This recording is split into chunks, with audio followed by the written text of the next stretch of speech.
Welcome to the Insurance Untangled Live 2025 Breakthrough, Recover, Recharge, and Rise to New Heights. Let's flip to our agenda screen so people know what we'll cover over the next few hours. We've got a couple of terrific panels today. We're going to start, with my opening remarks. Again, I hope everybody forgives me that Naren's not here. He usually likes to do those kinds of things.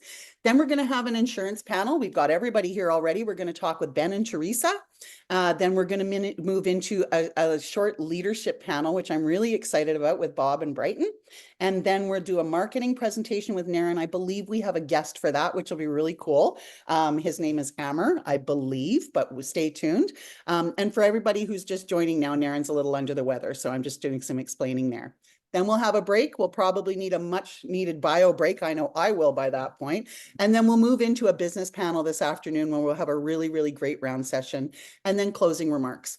Thank you very much for sharing the slides. We'll move into the insurance panel. I really appreciate everybody being here. Those of you who aren't directly in the insurance panel, feel free to turn your cameras off, but have them on if you want to. Everybody who's listening to us today, I thoroughly encourage you to use the Q&A. Use the chat. We're here for you. We're here to give you information. We're here to answer your questions. We're really, really excited to be able to do so. So feel free as you go along. Myself, the other panelists will do our best to make sure we answer the questions. If we don't worry about it. We will do our best to get the answers out to those questions when we share the recordings of this. Without further ado, so Ben and Tessina, you are the first guys that I have questions for, and we're going to be talking today about strategies adopted by highly profitable PPO practices. Ben, yes, you are not new to us, but we do have a bunch of people that have never met and had the chance to hear you before. Can you introduce yourself and tell us a little bit about Ben? absolutely. So my name is Ben Tuine. I operate a business called Veritas Dental Resources, which is an organization that primarily focuses on negotiating insurance reimbursements, PPO fees, if you will, with most insurance companies around the country. So I've sort of been known for that in the sense of providing education, helping create groundbreaking strategies and techniques, and even fighting the big folks like your Deltas, your Blue Cross Blue Shield plans that rarely, if ever, negotiate with solo practitioners.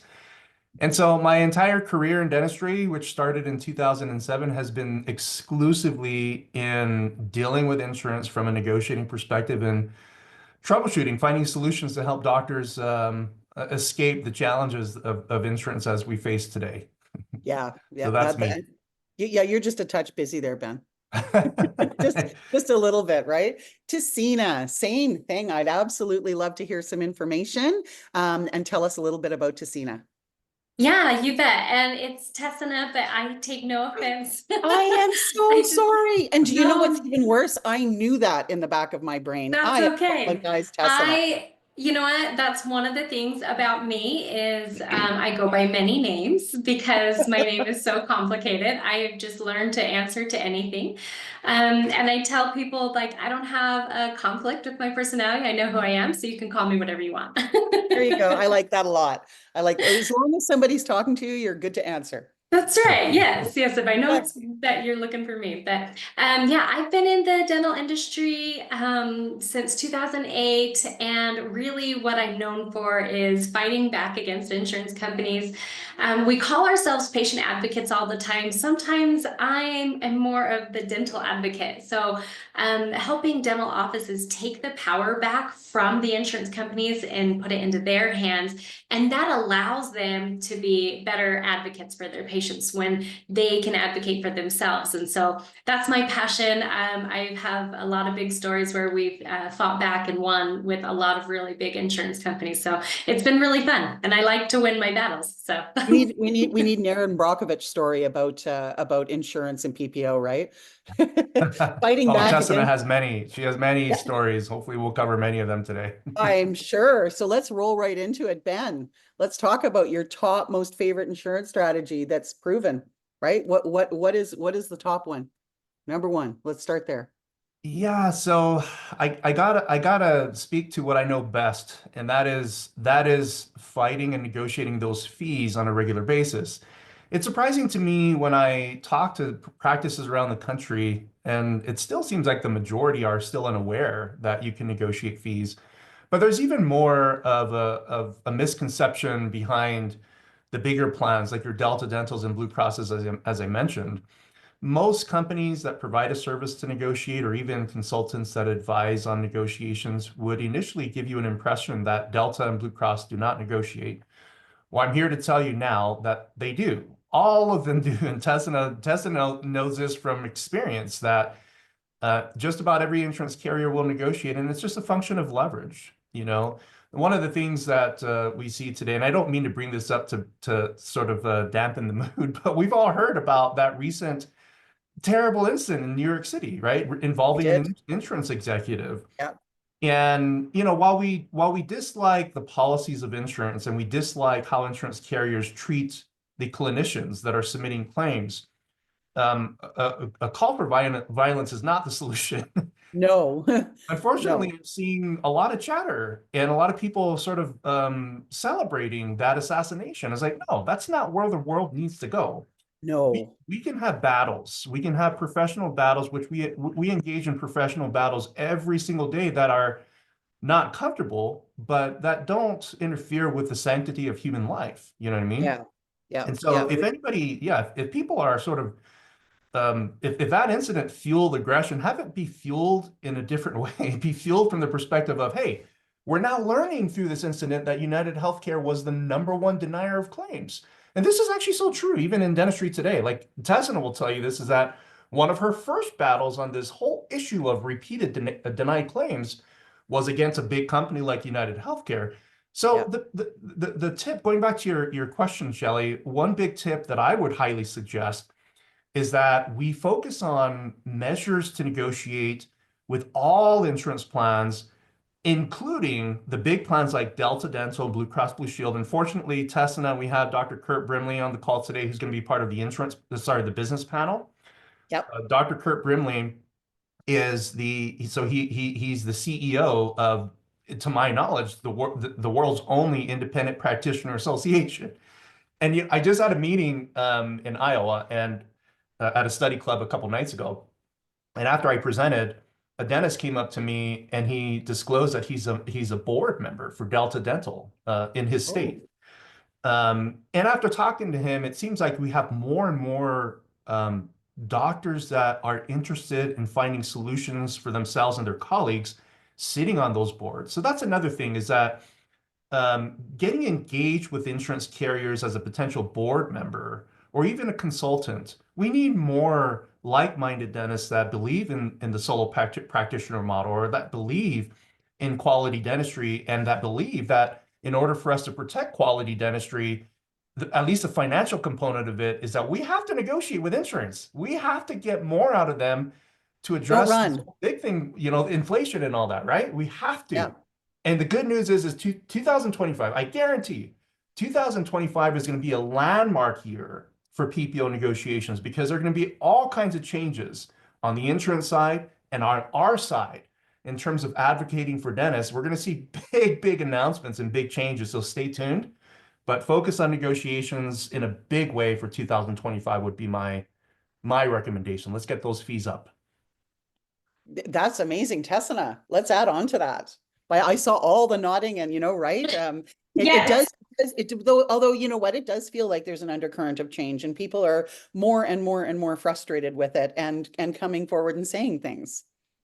Yeah, it's gotten really bad over the last couple of years, and not that I want to say some of it is the fault of the dentist, but sometimes the insurance companies have a way of the way that they track things and the way that they use their metrics.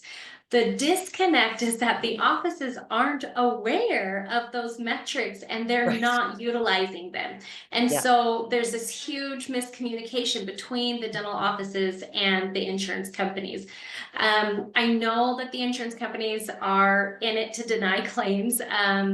And that's a big part of what they do. But there are some companies out there that, if they understood what the doctors were needing and they really understood what was going on, they would be willing to make some changes. It's getting to the right people and getting those conversations to the right people that makes all the difference.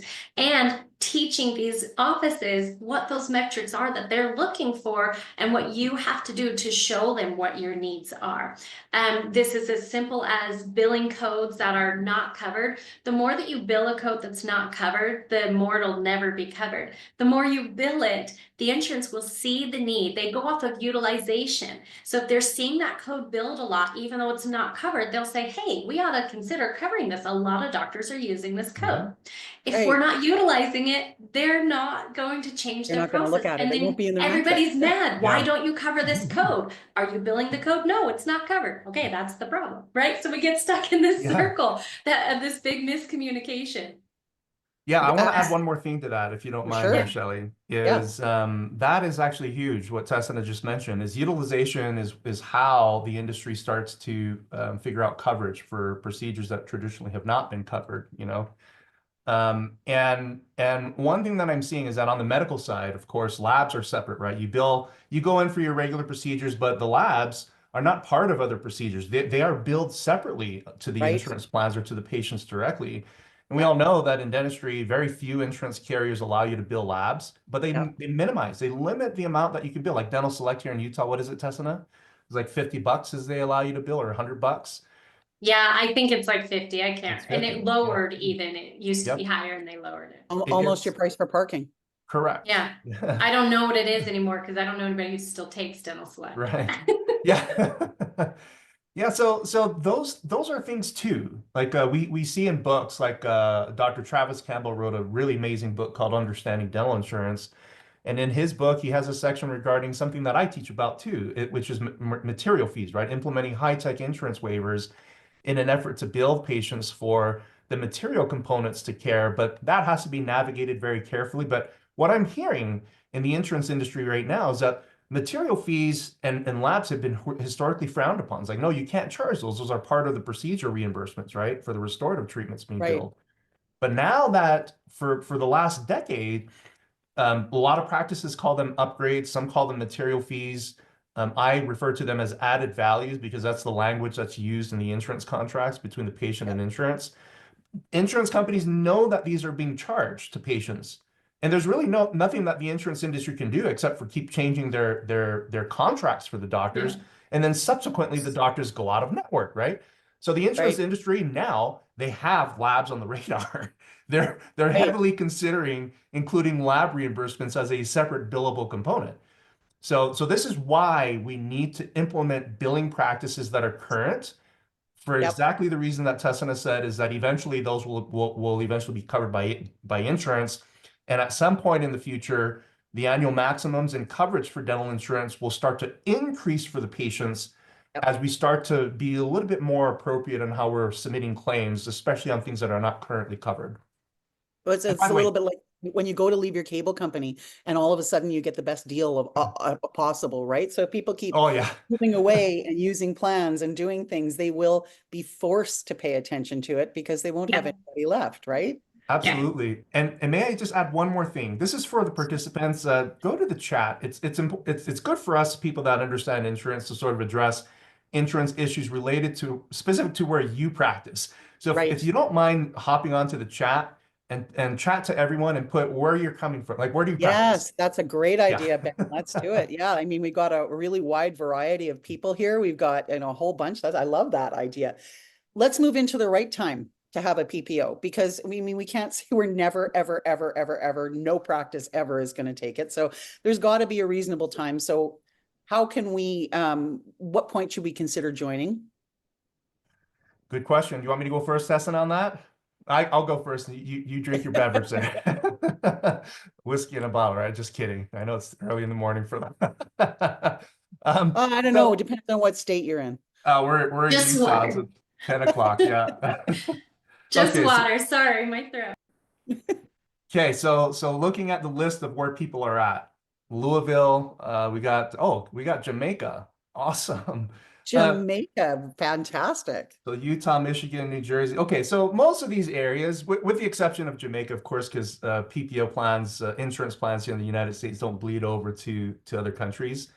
But for everybody else, my suggestion in terms of when to join a PPO plan it could be based upon not being as busy or potentially not necessarily having the right marketing strategy in place. What you typically find is that even if you do have the right marketing strategy in place, you still need to have some training, as a fee-for-service practice. And Gary Takis, of course, our very good friend, is a phenomenal resource for that kind of training. And so what you find when it comes to joining PPOs, it depends on what kind of practice you want, right? If you want fee-for-service, I highly recommend not doing PPOs, engaging in really effective marketing. One of my recommendations is going to be covered in the marketing presentation today, which is Google, kind of dominating that space. And then the other part is some practices don't have the budget, right? They don't have the marketing budget. It's a very, very limited operation. And at that point, what we typically find, and not to offend doctors on here that are in the process of going out of network, is that sometimes utilizing in-network contracts for the sole purpose of gaining new patients, right? And naturally, what you find with most people when they call in and say, do you take Delta Dental? If you say, no matter what your script is if you're not in network, a lot of times patients either come in for one visit, never come back, or they just don't show up at all, or just hang up and call the other practice. Training resolves that, right? Training overcomes those challenges, but training it costs money. So if you're in that bucket where it's like, well, I don't have a whole lot of resources yet. Yeah, if you go in network, negotiate those fees, have somebody help you assess which plans that are appropriate for you to potentially join, negotiate with them, enroll with them, track and monitor your patient flow, right? If they're not performing within a year in terms of new patient flow, get rid of them, find somebody else, right? Shake up your marketing strategy. But if you do end up joining a PPO plan or a set of PPO plans and they start to bring in new patients, which right now they are, doctors are going out of network. Some doctors are going in network, and those doctors are fielding the 5 to 10% patient attrition for patients that are leaving practices that have left the PPO networks, right?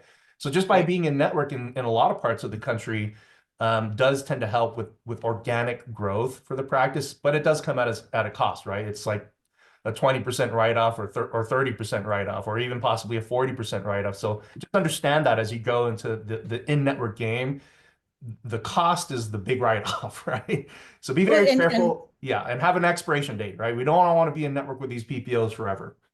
When you talk about training too, the thought that training costs money, I always argue back that not training costs you much more money, right? So that investment, when you're looking at it, you put somebody at the front desk and you walk away and they don't know what they're doing. Well, they're doing things you want them to do. If you spend the money, you train people, you train them along what you want them to do, that investment, yes, you pay for it, but it'll pay you back in huge dividends. Yep. The growth in practices usually they stop at a certain point, and almost always in order to get to the next level, it's a function of training, right? Yep. And being able to get to the next level from sort of a general understanding with whatever it is our focus for the practices, Anyway, Tessa, would love to hear your thoughts on when you think. Yeah.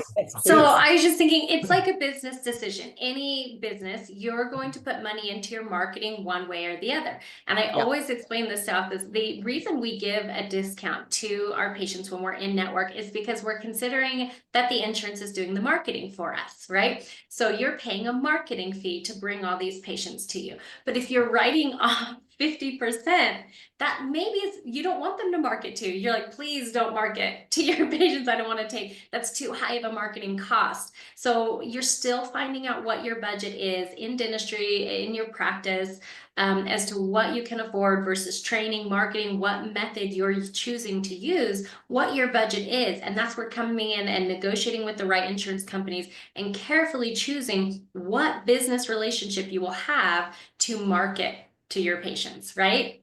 Yeah. Oh, and we'll get into a little bit later on, for sure, on that marketing and how to market so that you change and can help dictate the patient base you get. And we've talked about what's ideal customer profiles. We've talked about all of these things quite a bit in these sessions. Yeah, and that can happen with which insurance company you choose as well. Choosing the right insurance company or PPO agreement can also bring you certain types of patients. So it's very important to keep that in mind as well. Can I add one more thing? Yes, please. Like every time I hear you, I start thinking about other things. Like, oh man, That's the point of your circular conversation, right? Yeah. Yeah. So to add to what you said, Tessina, is you know, when you're making that selection, right, to find out the best fit from a new patient flow perspective, right, on which PPO to join, one thing to consider is that the contracts are changing these days, both new credentialing as well as re-credentialing. So if you're in network now and you're engaging in a re-credentialing application, look for the termination clauses because they're changing. They're now saying that if you Mhm. re-credential, you cannot terminate for 12 to 24 months. Oh, And if you don't like that, historically, you take a red pen so that it's noticeable and you yeah, strike out those clauses and initial them, sign the contract and send it back. yep, I recommend using a black pen because there's no state that has a law that indicates what kind of ink color you should use on a legal contract. In fact, I've seen legal contracts written on uh, uh, napkin. napkins. Yeah, How at restaurants, fortuitous. and they're legally binding. I've seen checks written on napkins, right? Yeah, That were cashed by banks. And so as it pertains to contract, and for those of you that do have attorneys that are retained, you might want to request that they look at the dental tort laws yeah, federally and on the state level. But what you find is that the tort laws do agree in every state that if you strike a clause, and this contract is it's a bilateral contract, meaning both sides get to negotiate terms, which right. every contract is. Every contract's bilateral, but insurance carriers have had sort of a bullying approach to make them unilateral, which means only they make the decisions on what's included in the contract. Strike out those clauses with the with black ink, you know, and what happens is that if the insurance company processes that and they don't refute or rebut, you know, it's now binding, right? So Yeah. whether it's new credentialing or re-credentialing, just make sure you strike out those termination clauses so as to not restrict you from being able to terminate at such point in the future, you know, if you decide to go that route in a year or two after you join that plan. Make sure you're reading them too. The amount of Yes. time, do I accept and agree and click right? Make sure you're actually reading those. Tessina, would you like to jump in on that? Yeah, most offices are not reading those Yeah. contracts. They just get them signed and get them out. And so taking the time to read through and not just signing at the bottom and where to cross out. There's certain sections sometimes that will have initials next to them saying, Yeah, do you agree to this particular section? You don't have to initial that. You yeah. can leave that blank saying, I don't agree to that section. So pay attention. And Mhm. ask questions about things that you don't understand. There could be language, there could be different ways that things are Yes. worded. Ask those Yeah. questions you don't know. You I don't have. ask Ben a lot. What does this mean? Yeah. And I'm like, are they trying to trick me? I don't know. it is, Well, it's a game of deceit on the part of the insurance industry. It really is. well, I mean, that's what they craft, right? Yeah. Let's talk about, we talked a little bit about negotiating fees and getting into it at the very, very top. Let's talk about negotiating fees. Tessina, do you have some strategies that you would recommend for people? Let's give them a top two. Yeah, for negotiating fees, where to start is always going to be my basics of making sure your UCR fees, your office fees, are positioned correctly for negotiations. That's the Okay, first place to start. It sounds so basic that that's where it's at. A lot of offices are concerned about raising their fees. There's so many options for taking care of your non-insured patients by offering an in-office discount plan. That's the most legal, best way to do it. yeah, But you have to have your fees positioned at least in the 80th percentile in order to get good negotiations in place. That's awesome. I'll add to that. So the yes, 80th please. percentile. So there's a number of different databases on that. You could Oh use yeah. NDAS. Fair Health is another one that's really good. Fair Health it tends to be very pricey in terms of if you were to purchase the percentiles from them. But as consumers, you can look up the Fair Health website to see what the 80th percentile is for any procedure anyway. But I agree with Tessin on that, is that adjusting those fees to the right level is critical because so many times we talk to practices that they have an office fee schedule that's in the 30th percentile or the 20th percentile, but the PPO fees that we're negotiating are at the 50th percentile, right? Those negotiated fees will not be honored if you're submitting your office fees on a claim and those office fees are less than the insurance fees. And for that reason, we're seeing many practices starting to submit the PPO fees on their claims, not the office fees, right? What does that Right. do to the Yes. percentiles? Is it drags them down, right, Tessina? And It kills me. about half the practices in the country today submit PPO fees on claims, And that gives the insurance industry an excuse to maintain a lower percentile on what they reimburse, simply because the claim form, you're basically attesting that this is what I charge. These are my fees, right? Yes. So they go Yeah. into an official database saying this is what the doctors charge, Mhm. and it's 40% less than what Oh, they should be. So now the averages in terms of the percentiles, what the insurance companies are seeing, are Medicare and Medicaid benchmarks, you know? right. So Yeah. a global fix is everybody needs to submit office fees. Yes. Being at the 60th percentile to the 80th percentile is a good idea. And so that we get those averages built up over a couple of years. That makes a great deal of Yeah, sense. I'd like to add to that too. So Patterson, when you're ordering supplies with Patterson, they will provide you with a list of the fees for your zip code. I was talking with them and found that where they get those fees is they just take a database from within their own customers for your zip code of what they're charging. So you're not actually seeing the fees that should be charged or the correct 80th percentile according to the NDA, right? It is based off of just what the other offices in your area are charging. That might be helpful to know maybe what kind of discounts you want to offer your non-insured patients. It doesn't Right. tell you where you want to position your fees for negotiation purposes.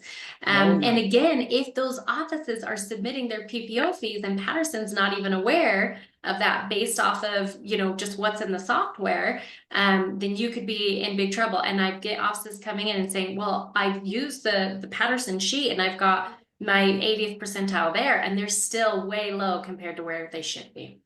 Do you have a place where you would recommend somebody look for appropriate fees, or a place that they could look to adjust those fees that aren't maybe the Patterson list? Yeah, Ben mentioned fairhealthconsumer.org. It's a great starting point. You'd have to pay for it to get the full listing, but you can spot check a few codes for free. And I recommend starting there just to get an Great idea. idea for how far off you really are. I Yeah. And hope then you can everybody had reach their out to pens- Ben I or hope I for everybody had help. their pens out and their note-taking ready to go. Yeah, So that's amazing. here's a gift we'll throw out to all participants today. I do recommend NDAS as well. There's a question that came in. Is Oh, yeah. NDAS recommended? Yes, NDAS. It's usually the 60th or 70th percentile that would line up with the Fair Health 80th percentile.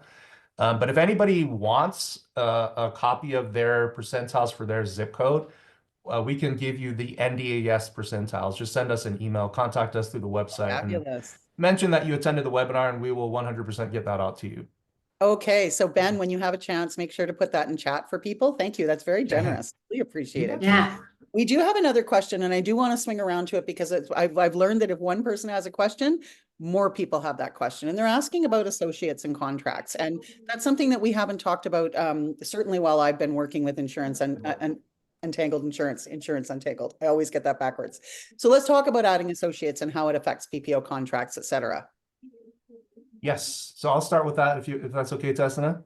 Yes. So associates provide a significant amount of leverage. One thing to keep in mind is that insurance representatives, so recruiters, network recruiters for any insurance carrier, they get paid salaries, but just like most businesses, they get paid bonuses based upon the number of doctors that they recruit into the network. And it doesn't have to be a brand new doctor that's right out of dental school. It could be a doctor that's credentialed elsewhere in the state that's being added to a new practice. So that counts towards the monthly or quarterly bonus or goals that particular insurance representative has. So they're highly incentivized to get that associate credentialed. So naturally, what you'll find is that the contracts could be different between the associate and the existing doctors or the owner doctor of the practice. What I always suggest is that you want to keep the contract the same as the owner doctor, including the negotiated rates. If fees haven't been negotiated, the part about that associate counting towards that insurance representative's bonus is perfect for you to take your sweet time, negotiate those fees, and hold the insurance company's feet to the fire, saying, I'm not going to give you this credentialing application unless we get these fees where they need to be. If you don't do that, or at least review the contract terms, chances are the associate is going to have a different reimbursement that's much, much less, as well as termination and other contractual terms that could be different than the standard agreement that the original owner of the practice signed, right? So with that said, always make sure of that. And then the final thing I'll mention is that in certain states like California, if the owner has Delta Premier, um, a new doctor coming to the practice is not eligible for Delta premium. That's just the current Delta of California policy.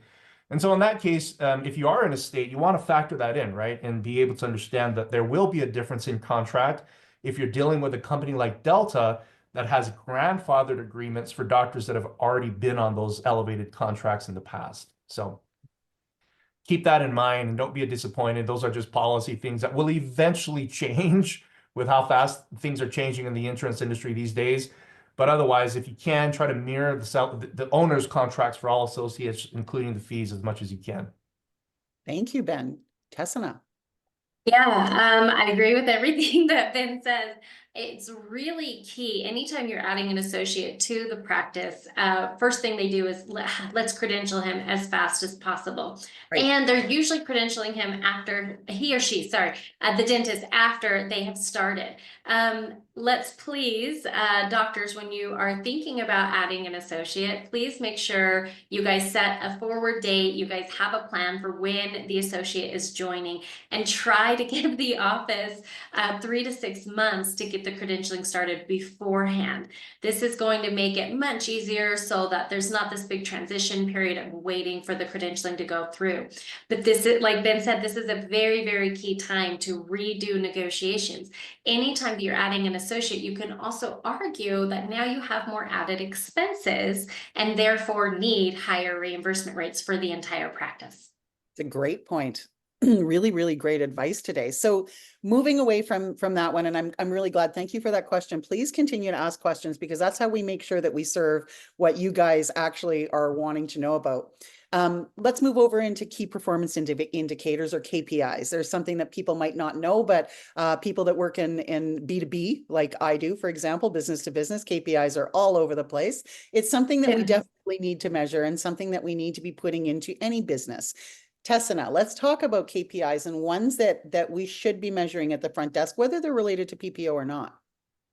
Yeah, and I would say there's a lot of KPIs out there, and probably most of you know the Everything ones. can be measured. Yes. Everything can be measured. Everything.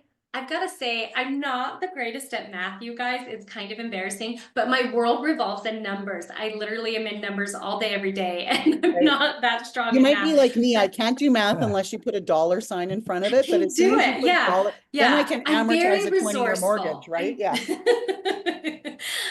But I love numbers. I actually love and adore them so much. They tell us everything. They take all emotions out, and you can just get down to the facts, and the numbers tell you everything. They tell you where your practice is at and what you need to be doing. So one KPI I really like to talk about a lot is perio performance. And we've worked before with Erica Aguilar. She talks about it as well. There's several different companies and consultants that talk about it, because it's still not being addressed quite enough. Our offices are in the habits of becoming what we call pro-females, and they have patients back-to-back scheduled every 30 minutes, just doing prophies as fast as they can, not really giving the hygienist attention and time to focus on perio. And the CDC says that 70% of all Americans have some form of periodontal disease.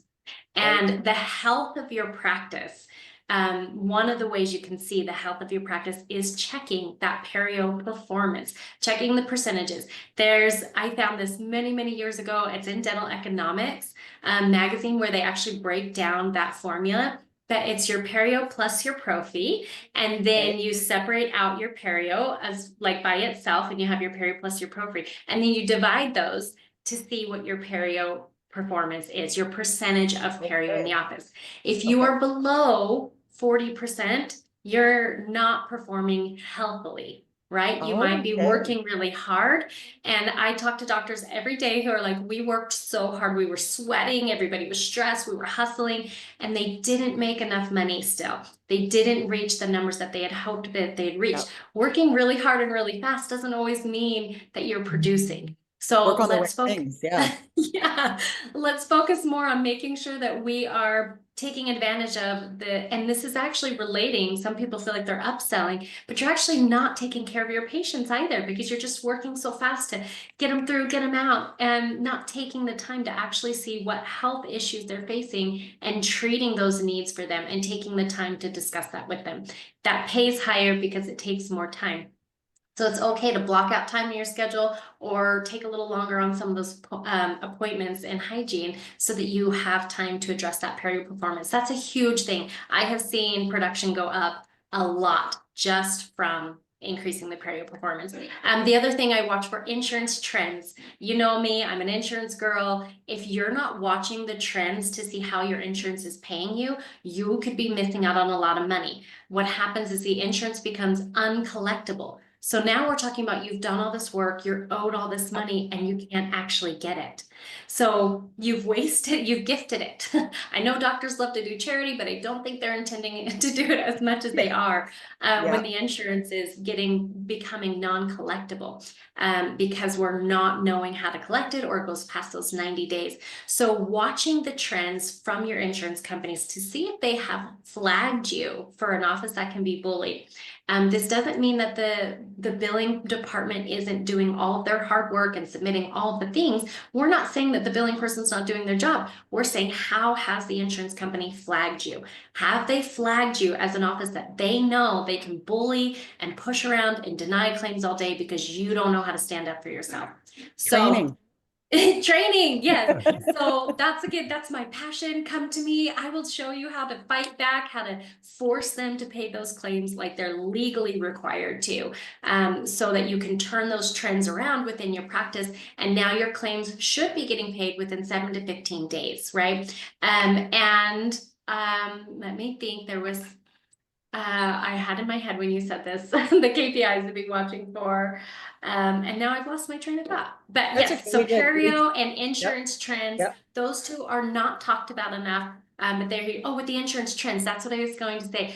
In the insurance trends, one of the ways to track that, how you track that, is the insurance aging report. So Yeah. you're going to check to see how much money owed to the practice is in that 90 plus days section. And then Right. each Yeah. category thereafter, right? So Yeah. the majority of the money owed to the practice should be still within the 0 to 30 days, not in your 60 to 90 or over 90 days. That is evidence of a trend that the insurance company is bullying you. Well, that's a really That's good it. comment. That's all I have. I wanted to interject on upselling when you talked about Profi, et cetera. It's not upselling if you're advising people what's wrong. That's not upselling. You're giving them options. It's not upselling at all. You're giving them an option to take care of it. Ben, Yeah. would you like to, oh, sorry, Tessina?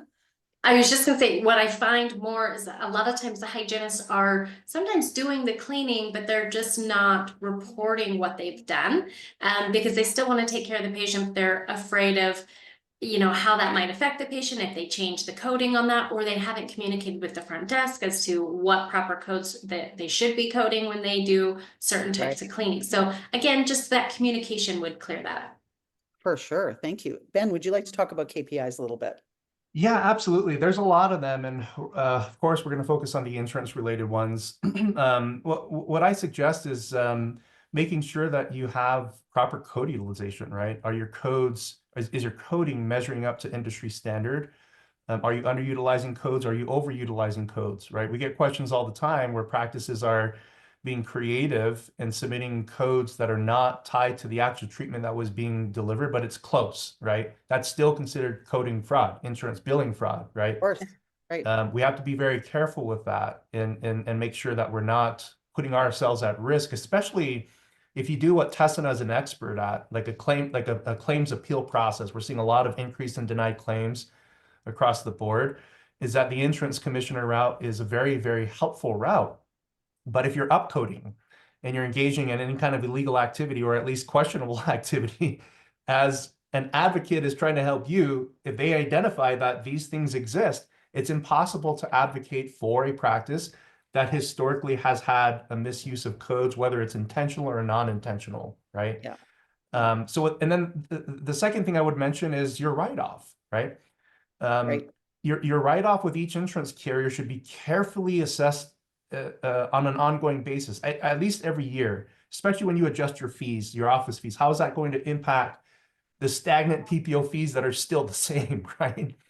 I like to view the write-offs from the perspective of, okay, now we have a ranking of our best payers versus our lowest payers from a fee schedule perspective, right? Who's bringing in the most money on a per procedure basis? Right. In my mind, I'm thinking that eventually we're going to get rid of these dental plans, and we hear a lot of times that a lot of advice where you want to start dropping insurance by dropping the lowest fee schedule possible. But let's say that lowest fee schedule, you have 500 patients and they have no out-of-network benefits, right? So it's not a good idea to start there. Or you have the lowest fee schedule, whereas, you know, if you go out of network, historically, the patient attrition is 50%, right? Because the out-of-network benefits are terrible. Like Washington State, Delta Dental Washington, if you go to an out-of-network provider, your 1,500 annual max will likely go down to 1,000 to 750. Oh, and rather than getting paid 100% for the cleaning against the in-network fee, now you have $150 out of pocket for a standard pro fee, right? Or hygiene visit. So you see those measures by the insurance industry that's designed to steer Right. patients towards in-network practices. I would hold off on those plans and maybe drop one that has a medium fee schedule, but has better out-of-network benefits, right? And we're going to use that as a training platform for our team members to understand the communication protocols to go out of network with less risk of patients being upset because they're getting paid generously out of network, right? In fact, most insurance carriers pay generously out, significantly higher out of network compared to in network, right? So when I'm looking at key performance indicators, I'm scrutinizing those write-offs from the perspective of we're doing very well as a practice. We may be very busy.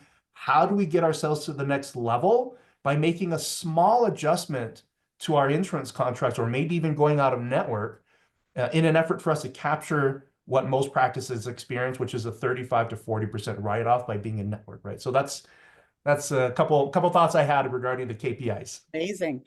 I could talk to you two forever. Really and truly, I think that we could probably have a session that ran 5 or 6 hours, but we're coming to the last part of our 45 minutes, and we've got other wonderful people to talk to. As we wrap up, going into 2025, for all of our people listening, then, you know, you're looking at new ways of doing things. You're looking at all of these wonderful professionals today. And what I'm going to ask every single person, Tessina, I'd like to know, if I contact you and I want to do things, what does it look like when I contact you? And what does a meeting look like? And if you could write your information while Ben answers that question, and Ben writes his while you answer that question, I would appreciate it. So I'm calling you up. I'm saying, Tessina, help me. What's that look like?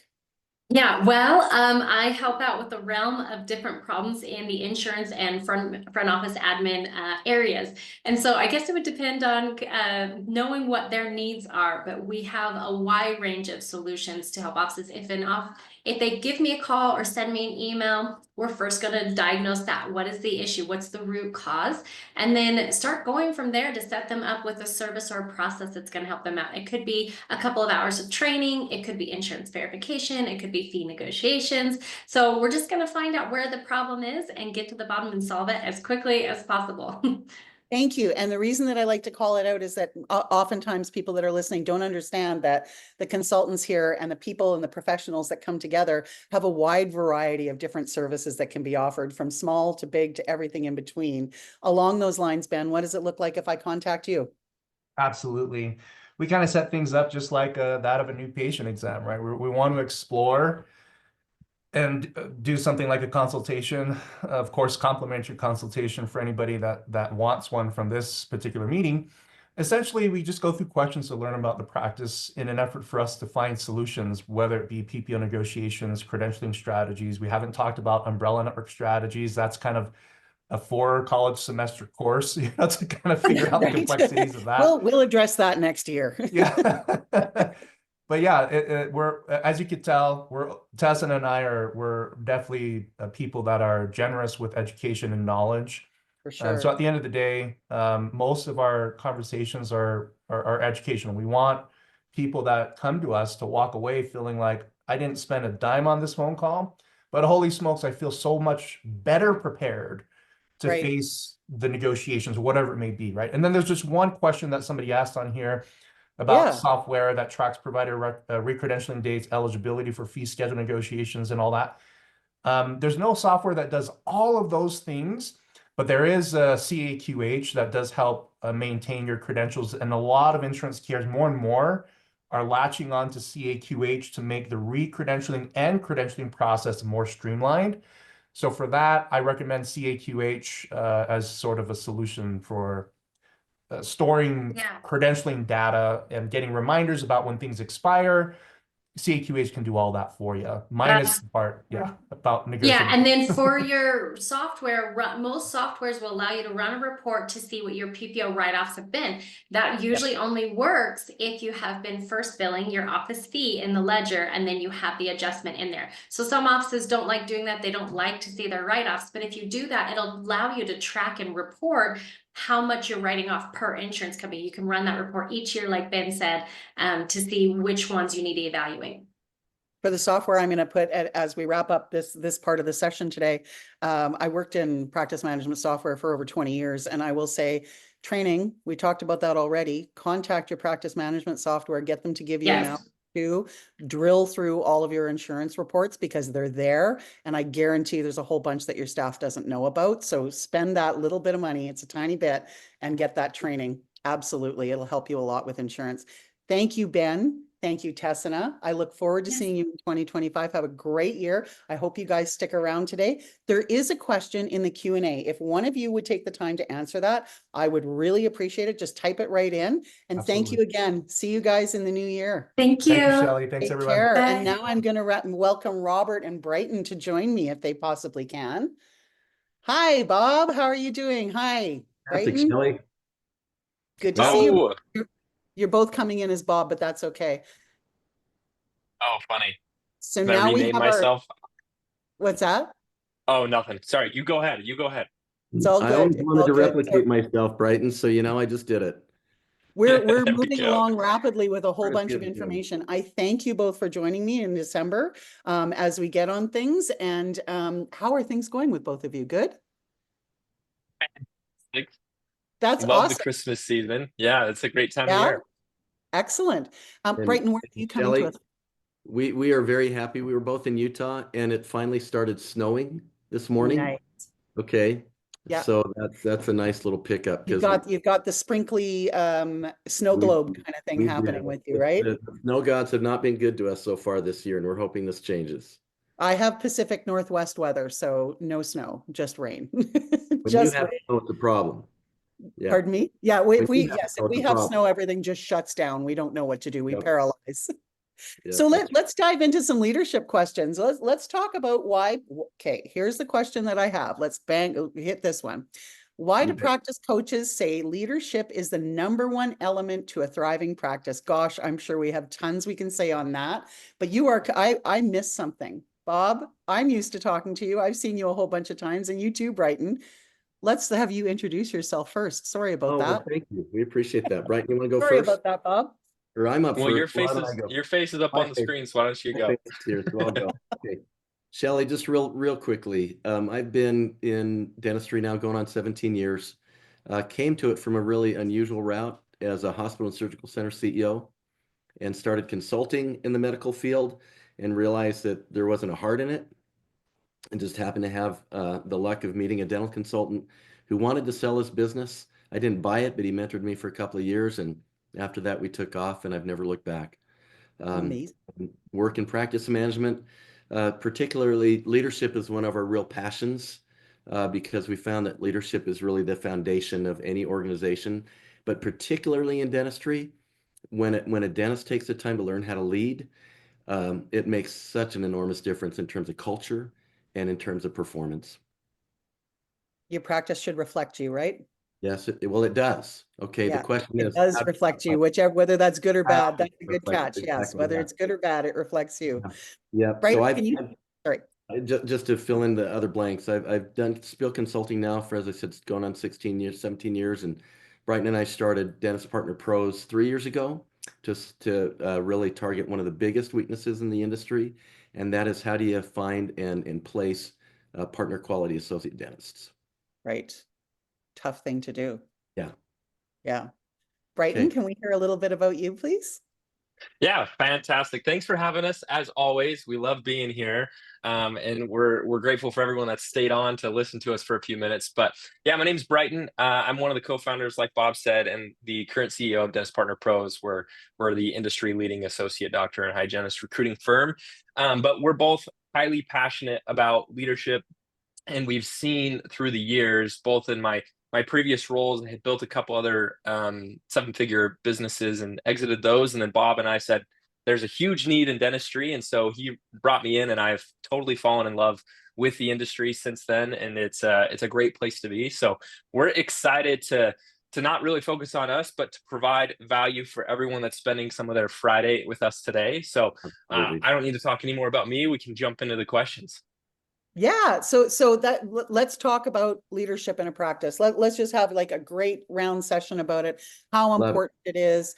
You know what, we just hit on it, right? So your practice is going to reflect you, right? So let's play off of that, right? So if you're going to keep your head down and never speak to your staff, well, that's going to reflect out to your patients. So let's talk about that a little bit. Brighton? Yeah, so there's two truths that Bob and I really, really believe about leadership. One is that you can never run faster than your leader, and that your business practice, whatever, is a reflection of the predominant leader. We have found those two things to be true day in and day out. And so if those things are true, the question then is, okay, what do we do about it? How does that affect decision making? And so your leadership style or management style exists, whether it's intentional or unintentional. And so how you choose to show up every single day is going to affect the type of culture that you're creating. It's going to affect how you treat patients. It's going to affect the type of people you recruit that want to work with you, all those different things, because they can't run faster than you, and they're a direct reflection of you. I'd lead by example, right? Not just lead by example, Shelley, that's a part of it, okay? But it's also a reality that as a small business owner or even a medium business owner, one of the things that we found is, frankly, if you just hold up a mirror to your practice, what are your strengths? What are your weaknesses? Okay, what's working, what's not working? You know, what's fascinating is that then that becomes a mirror to you. Right. Yep. Okay.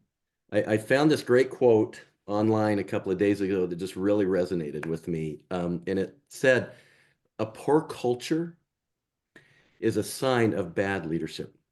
Yeah. Okay. And It's so the simple. gentleman said, John Gordon said, to improve an organization's culture, I don't focus on the culture. Okay. I focus first on improving leadership. Right. When leaders improve, they will improve the culture. Okay. That makes It's a great deal of automatic. sense. Yeah. Yep. Yeah. And one of the ironies in dentistry, though, is that many dentists kind of shy away from the thought of, man, I'm running this entire deal, kind of many on my own. And now you're telling me I've got to be a leader too? Yes, you do. Okay. Yeah. But you unpack that and realize, doctor, you're not a leader too, you're a leader, period. Yeah. Okay. And once you embrace that fact, then the reality is, you know what? Improving the culture of your practice, actually improving your practice, isn't as difficult as it seems. It starts with you. Okay. It literally starts Yeah. with you.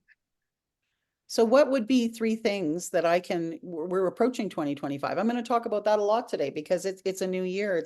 Yeah, We're it is. 5 years post-COVID now. Well, not post-COVID, but post when it started, right? We're 5 years out Exactly. from that. Mhm. We're still in recovery, I think. But you know, there's a lot moving into 2025. I'm going into work on Monday. Had this great session, watched this webinar today. What are a few things that I can do? Let's do three. Let's do three things I can start on Monday to make my 2025 leadership better. You want to tee that up, Brighton? Sure. So I think the first one, one of my mentors puts it this way: if you work harder on yourself than your job, we win. And to go back to Bob's point, if you are the leader of your business, you have to first look internally and say, Right. am I someone I would want to work with and follow and lead? Right. And you Would I have be to my hold own up. boss, right? Yeah. It's a great filtering question. And you have to hold up that mirror and say, am I that type of leader? Am I someone that I would want to build a business with, to go to war with, to really fight for patients and create good care and all these different things?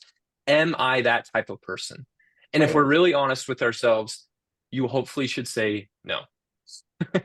Because no one is quite there, right? Any Right. good leader, anybody that teaches on leadership or management will always say, I can always be improving. I can always be getting better. And so that's where it has to start. So the very first thing is to look at yourself in the mirror and say, okay, how do I improve?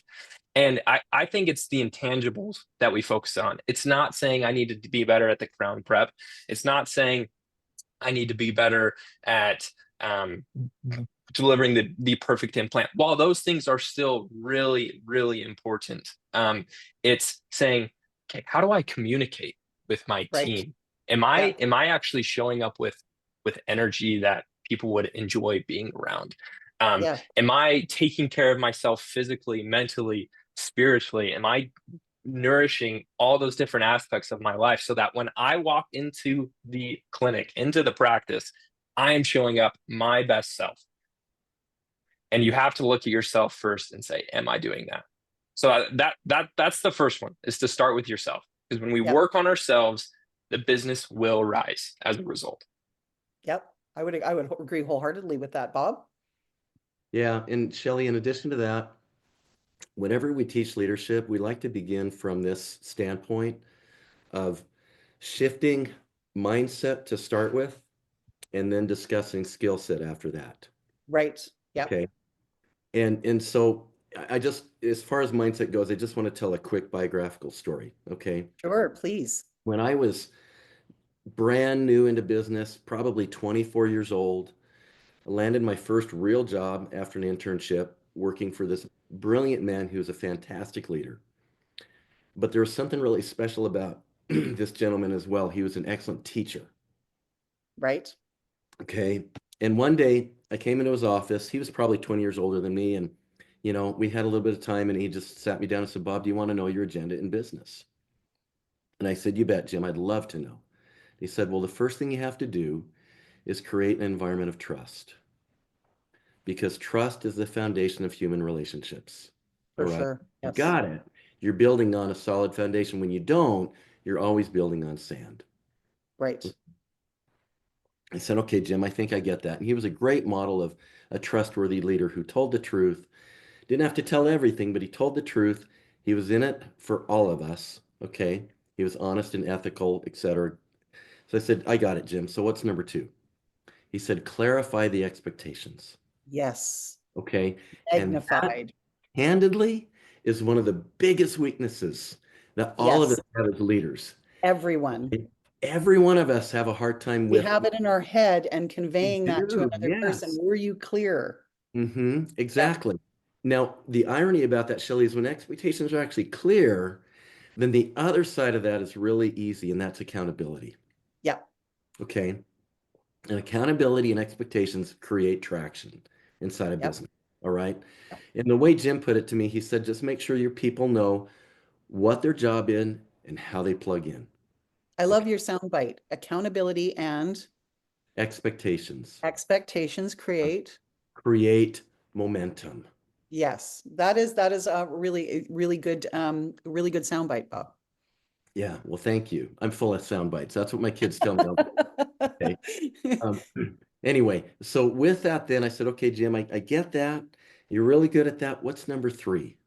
He said, get the needed tools and training for your Right. team to succeed.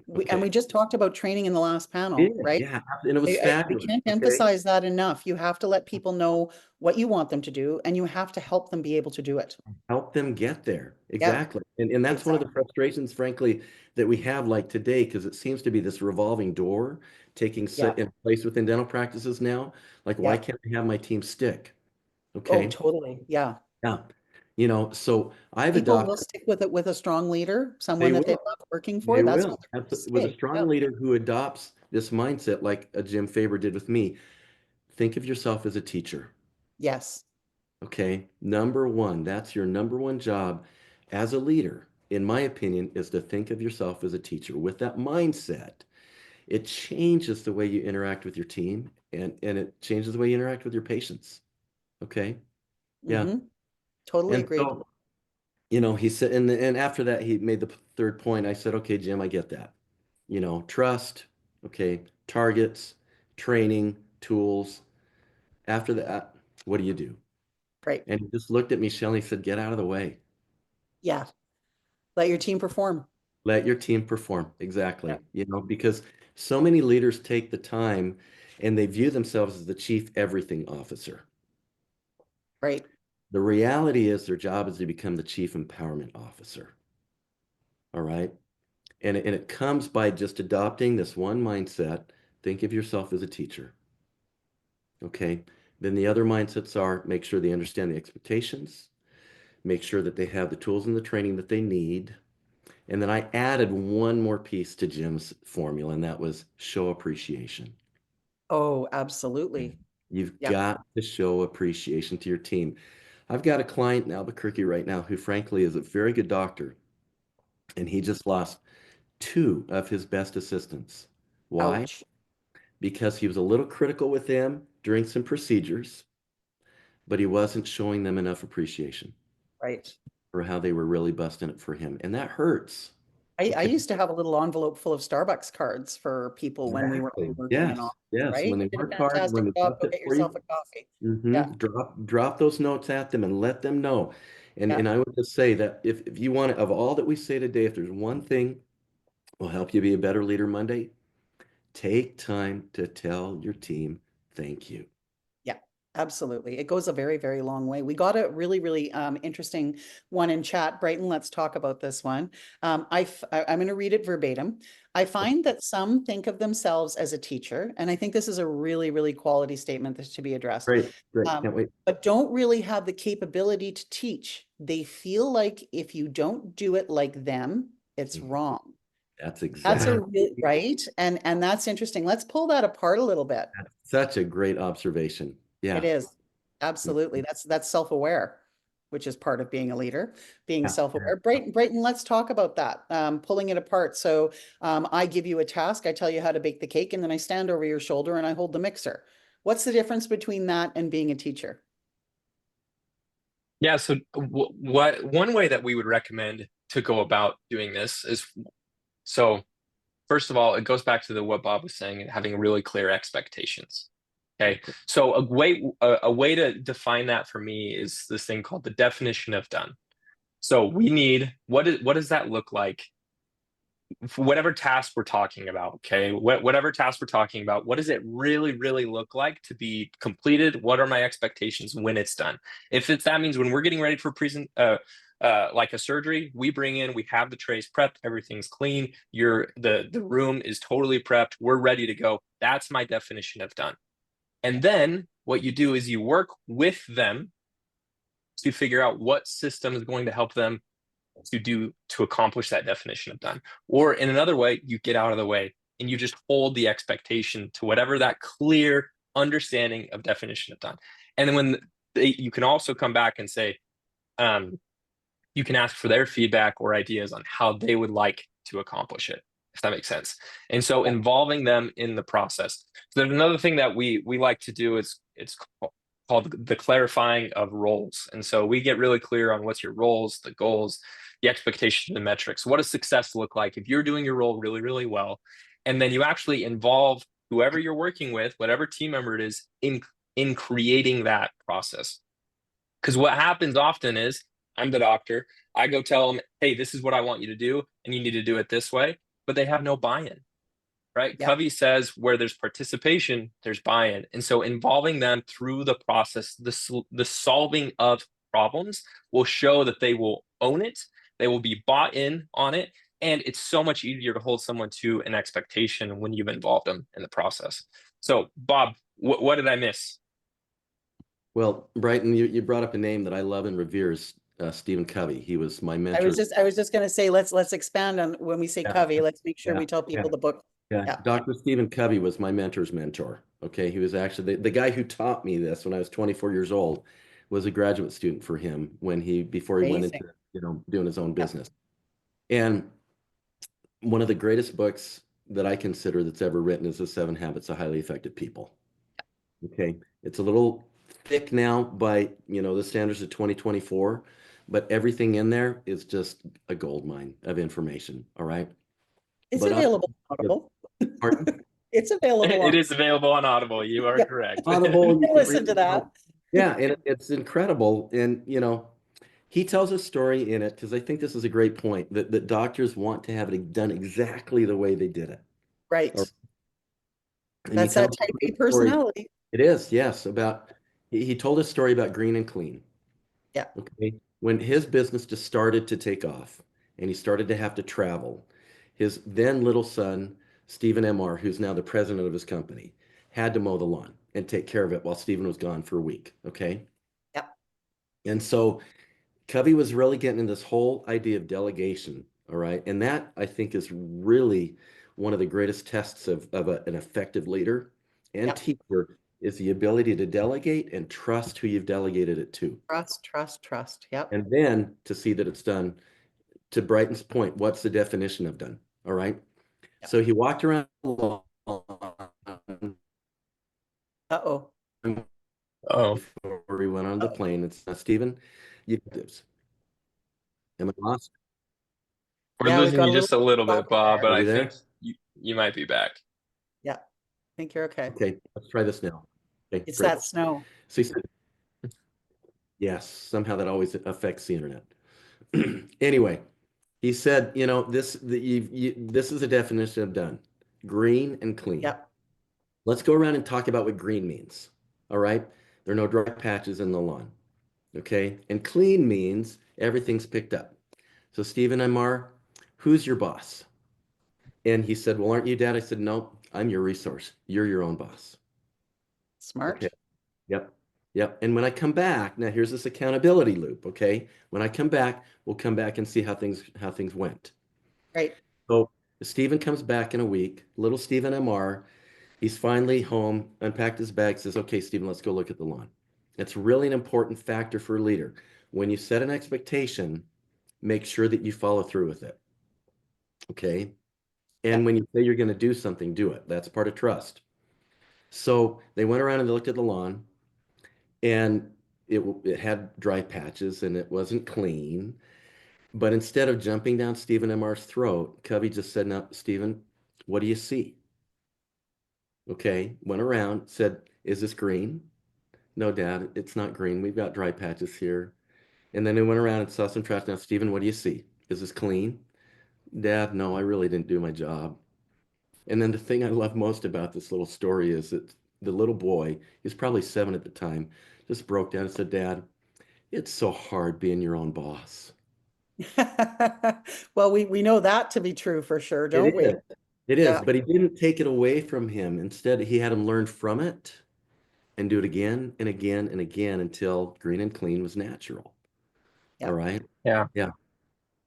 And then just to add to that point really quick, Bob, Covey Yeah. also talks about how people appreciate being held to a higher standard than than to the expectation that you're not capable of a Level higher up. standard. Yeah. Level up. And so when we can all think of people in our lives, leaders, parents, coaches, mentors, whoever, who saw something in you that maybe you didn't see in yourself. Yep. And when you do that as a leader, as an it's an opportunity to help raise someone up to believe in themselves even further. But it's important to do it in an empowering way and not in a condescending way, which is very, very tricky, right? But it goes back to some of the things we've said, clarifying those roles, those expectations, and then making sure they understand what those are and getting an agreement that that's what they want to do. So now you have permission to hold them accountable. When you ask for permission to hold them accountable, it's amazing how much trust that transfers to you.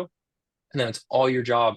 All you have to do is follow up and stay in touch. And if they need additional resources, additional training, whatever it is, In this case, with little Stevie, he needed help understanding how can I do this better? This is really hard. How can I clean the lawn better? And we can do that for our team members. I think as a leader, no matter what, you're not going to get it perfect every single day, but you've got to practice at it. You've got to try at it, and you've got to keep Exactly. trying to get better exactly what you want from your teams. Just like the last one, I could talk to you guys forever about leadership. It's a wonderful subject. What I'd like to know as people move into 2025, same as I asked the last guys, and I'd like you guys to type out the information. I think our team will share it, just in case they don't though. What does it look like, Bob, when I give your company a call? Brighton, what does it look like when I'm calling you guys? What kind of things would I expect? Yeah, great question. So you can go to our website, dentistpartnerpros.com. That's the best place to contact us if you want to. You also, we're putting out a lot of this type of content, educational content, out on our social media. So if you found this helpful, please go Free feel stuff. free to give us a Yep. follow. Yeah, we are really trying to deliver great value there. But if you reach out to us, you'll go through what we call our three steps process. You can schedule a call, and it's just like, as Ben said earlier, that we run through what we call a practice diagnosis or discovery call. So we're going to run through your numbers. We're going to try to understand what are your goals, what are you looking to accomplish, and then from that point we'll be able to give you an appropriate diagnosis. It's just like a dentist without an x-ray, we can't appropriately diagnose, so we want to be able to do that. And whether that's we can help you or we know someone that can help you accomplish your goals, we provide those resources. Once you begin working with us, it's really an incredible experience. Our team is top notch, and we do everything we can to help you gain you back your time, build a practice you love, and build a team you love to work with. So That's amazing. Thank you so much both for being here. I can't wait till the next time we get to talk again. I wish you both the most. Yes, please, Bob. Before we sign off, can I just throw this one thing out? Okay. Absolutely. Yes. A few years ago, I actually wrote a book called Flip Your Focus. All right. Yes.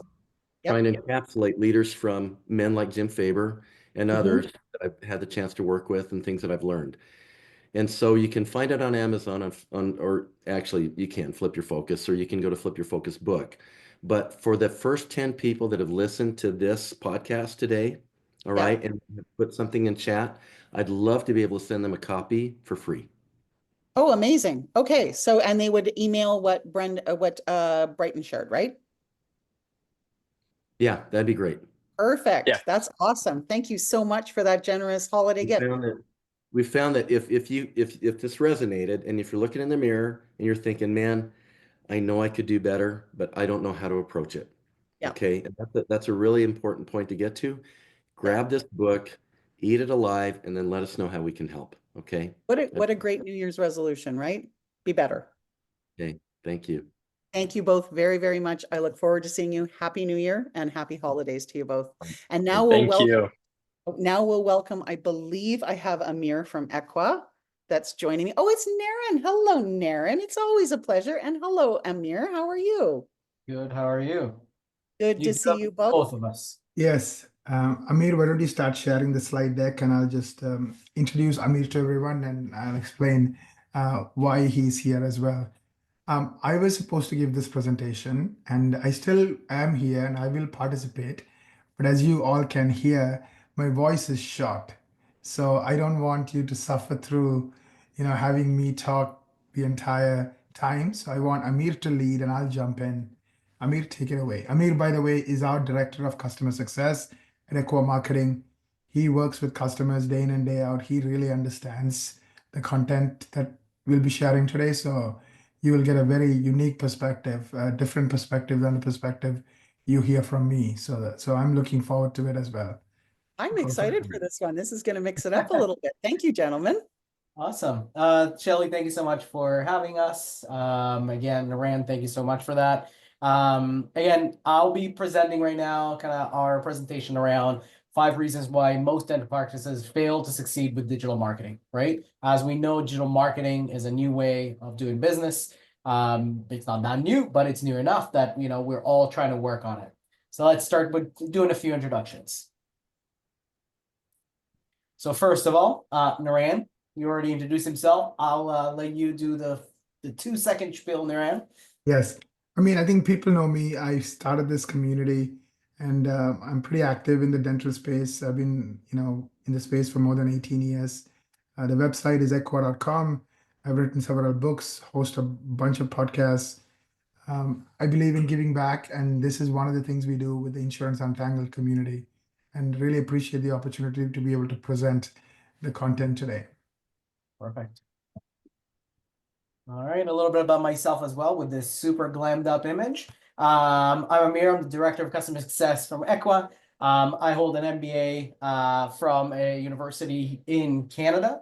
And just letting you know, like my passion are about customer success and making sure that we do continuous improvements with our customers and with our business. So that is part of what I'm doing. I also pass it over to Shelly to reintroduce herself in this as well. Hello there, I'm Shelley. You guys are used to me. You've seen me on a few events. I've worked in dentistry for over 20 years. My specialty is practice management software. I've worked in that for a long time, but I'm super excited to have the tie over and have joined Equa over the last year. So it really helps me round out my career. I've worked with patient care, technology, all of that for a very, very long time. And I'm happy to be here hosting everybody. Thanks, Amir. Perfect, not a problem. All right, let's dive into our topic for today. Sorry, I did press my button, but it didn't move. The agenda for today. So we're going to start with why digital marketing matters. Then we're going to dive into 5 reasons why practices fail to succeed with digital marketings. And then obviously follow up with how to succeed with digital marketing in the coming year of 2025. All right, so why digital marketing matters for dentists in 2025.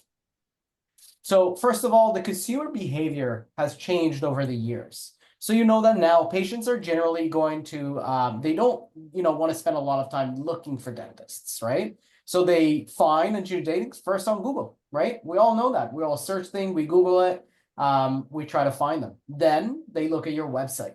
So that's a first point of contact after they've been on Google, right? So if they've been on Google, they found you there, they'll go to your website. Then they will look at your reviews and specifically your Google reviews, because those are very, very trusted in the community for anybody who's looking for services. And then if they like what they see, and they will eventually call your office. That's the piece around that. So the approach around marketing and digital marketing, again, needs to be multi-channel approach. You need to have all of those pieces connected together in order to be successful. So why digital marketing is critical for your particular business. So we know now that 90% of patients start their search online, right? They Google, they try to find solutions for their problems. Traditional methods like print and TV, they just don't do as much anymore, right? People, don't pay as much attention to them. They don't spend as much time on TV. We all have streaming services now. So ads don't necessarily always get to them. Patients expect to find quick and easy information on Google, right? If your practice is not visible on the first page search result, you may get lost out to everybody who is on that first page.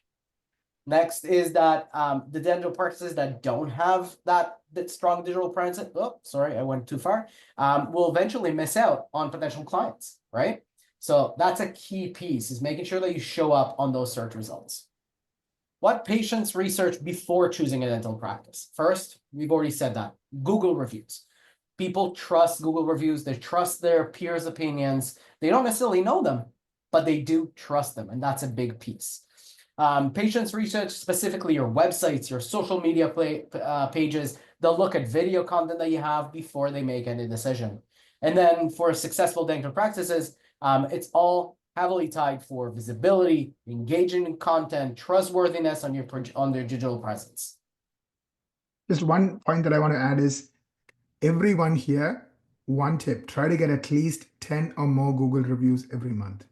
Yeah. And that's really, really, really important, because today this is no longer a nice to have. So, and I know this because of our practices, everyone who set that target, 90% achieve it consistently. So if you set that target, like I know Equa, we provide tools and different ways of doing that. It's a very achievable target. So make sure in 2025, every single month, you're getting 10 or more reviews. Yeah, 100%. So let's dive into the reasons why practices have failed in digital marketing in 2024. So what are the 5 reasons? 1, Ignoring Google's core updates. So, and I'll dive into each one of these. I'm just going to talk about them right now, and then we'll go into each every one of these. Failing to optimize for local SEO, lack of mobile optimization, underestimating high quality content, and failing to measure and analyze performance. Let's go dive into them. Okay, reason number one, ignoring Google core updates. So what are core updates? Google regularly updates our algorithm, making sure that they improve the quality of results, right? About 19.2 million websites are at a daily risk of being dropped from the Google indexing. What does that mean? That Google indexes your website and you actually are able to be invisible. There are so many websites out there right now that are at risk of actually being dropped from Google search. That means they're not even going to show up. So in 2025, the focus is again the emphasis on the EEAT, experience, expertise, authoritiveness, and trustworthiness. All of those things will eventually build up your Google results, making sure that you are actually adhering to the core values Google has. Why do Google core updates matter? So first of all, if your website doesn't adhere to those factors, it could suffer from low ranking, reduced traffic, or even not even being visible on Google. So at the end of the day, that is potentially low patient leads for you. Right now, just so you know, competition-wise, there is 1.13 billion websites worldwide. All of those trying to get indexed, trying to get top of site of Google. Websites across many industries are generally, facing penalties and being removed from Google because of the Google updates, right? So Google want to make sure that they can trust your information, that they can trust everything that you have. So Google reviews, testimonials, content that is authoritative and good for you there is important on your website. So keeping up with all those Google core updates is key. Amir, can I ask you, if your website's pre-2020, do you think that you're anywhere near this stuff? Sorry, I couldn't hear that question. If your website is pre-2020, do you think you're approaching any of this stuff? Probably. Kind of look at websites post-COVID, pre-COVID, and you can tell immediately when you click on it. The reality is that Google make changes, thousands and thousands of changes all the time, right? Your website is so dated to the fact that you haven't done updates, you haven't updated your articles, you didn't bring in more content. You'll see everything that we'll mention today. You're likely keeping on dropping down and down and down in that Google results, right? And at some point, you're probably even going to get dropped off Google. And that's the fear, right? Well, as Naren says, you could bury a body on page 2. Yeah. So I love that saying of Naren's because it's true. Yeah. So thank you for that, because that leads us to this particular points of information. How do you stay compliant with Google updates? First of all, your content has to stay fresh. You continuously have to update the content. Make sure that it adheres to the requirements by Google. It adheres to everything that they're requiring you and not putting content that you're not supposed to. Focus on the user experience, specifically mobile experience, right? So making sure that when somebody comes to your website, they can easily navigate it, find the information that they want, whether it's on their phone, whether it's on their website. It has to work everywhere. Implementing structured data. Google is not a human. It is an algorithm, right? So having the ability for Google to read your information, understand what it's all about, and then provide appropriate information to people who are searching for it is their key work. So if your information is not structured in the right way, you're likely not going to show up again in the right results for your viewers.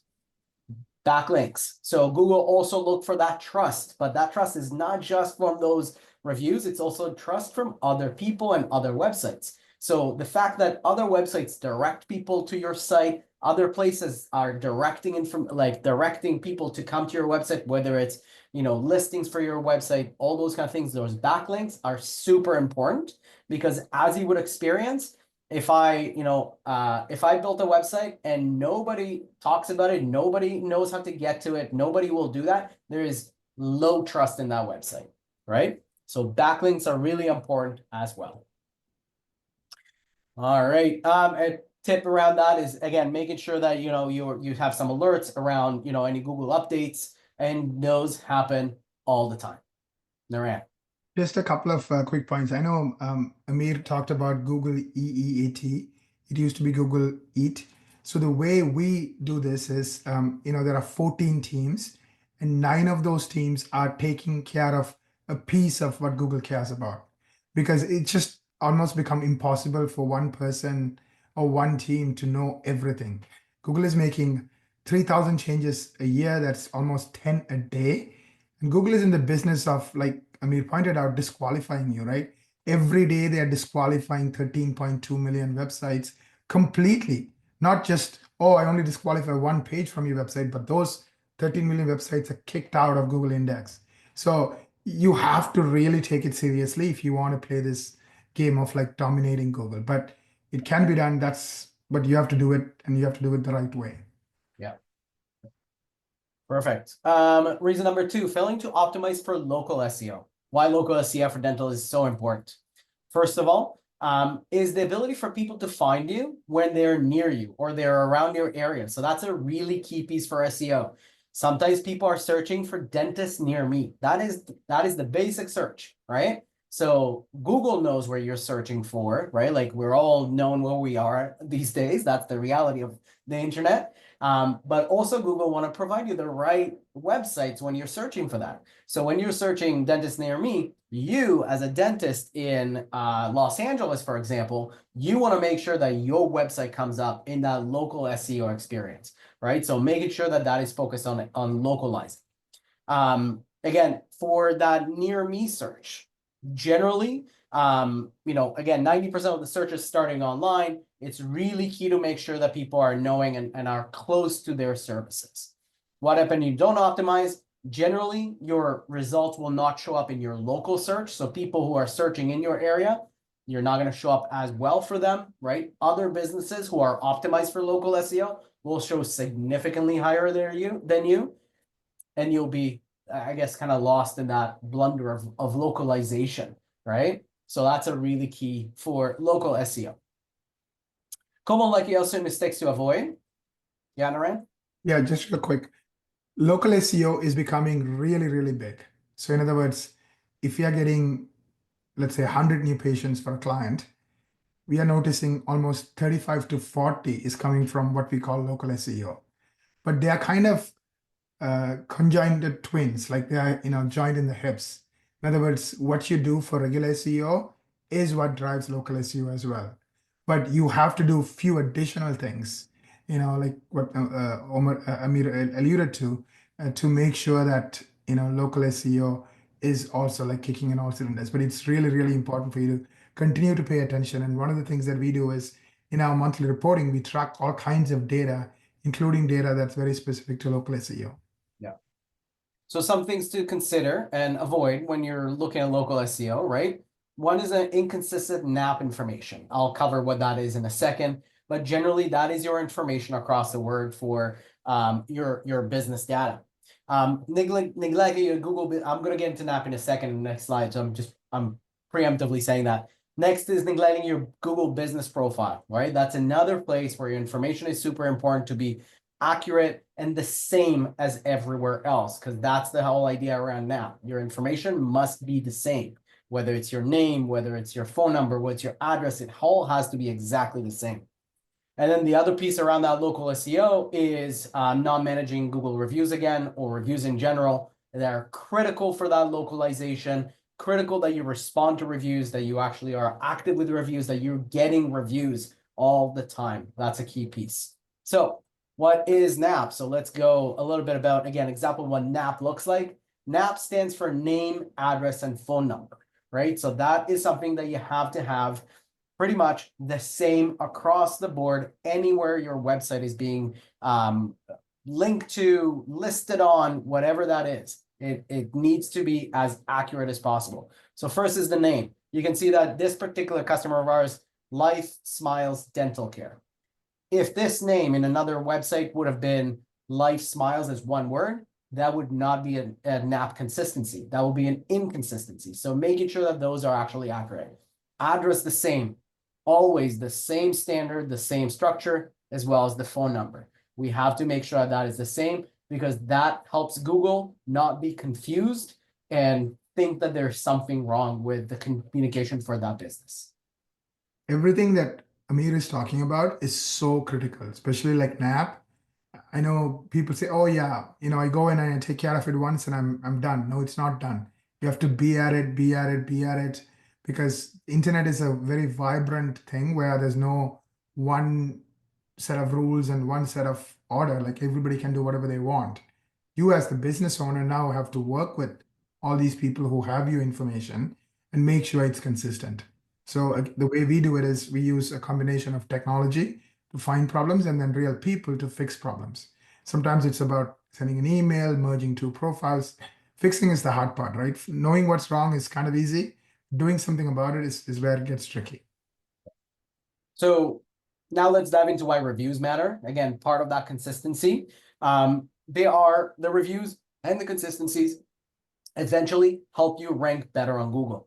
So again, this is, for example, for Life Smiles practice. You can see that because of all the consistencies that they have, because of the positive Google reviews that they have, and the responses to those Google reviews, this particular customer is being seen more than 94,000 times and receives over 105 new patient calls per month, right? There are a lot of calls to the organization, but out of those, about 105 are new patients that are looking to book. All right, reason number 3 where we're failing, lack of mobile optimization. So as you already know, mobile is where people are moving to. About 62% of searches start on mobile these days, right? Everybody's on their phone.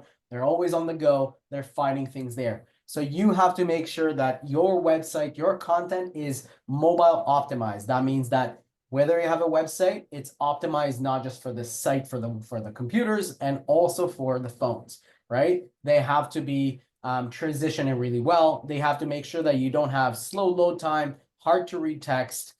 Those can create frustrations, leading to bounce rate. Bounce rate means people are leaving your website without doing anything and without converting, and eventually loss of patience. Okay, so those are key things around, again, that mobile optimization. How do you make mobile optimization?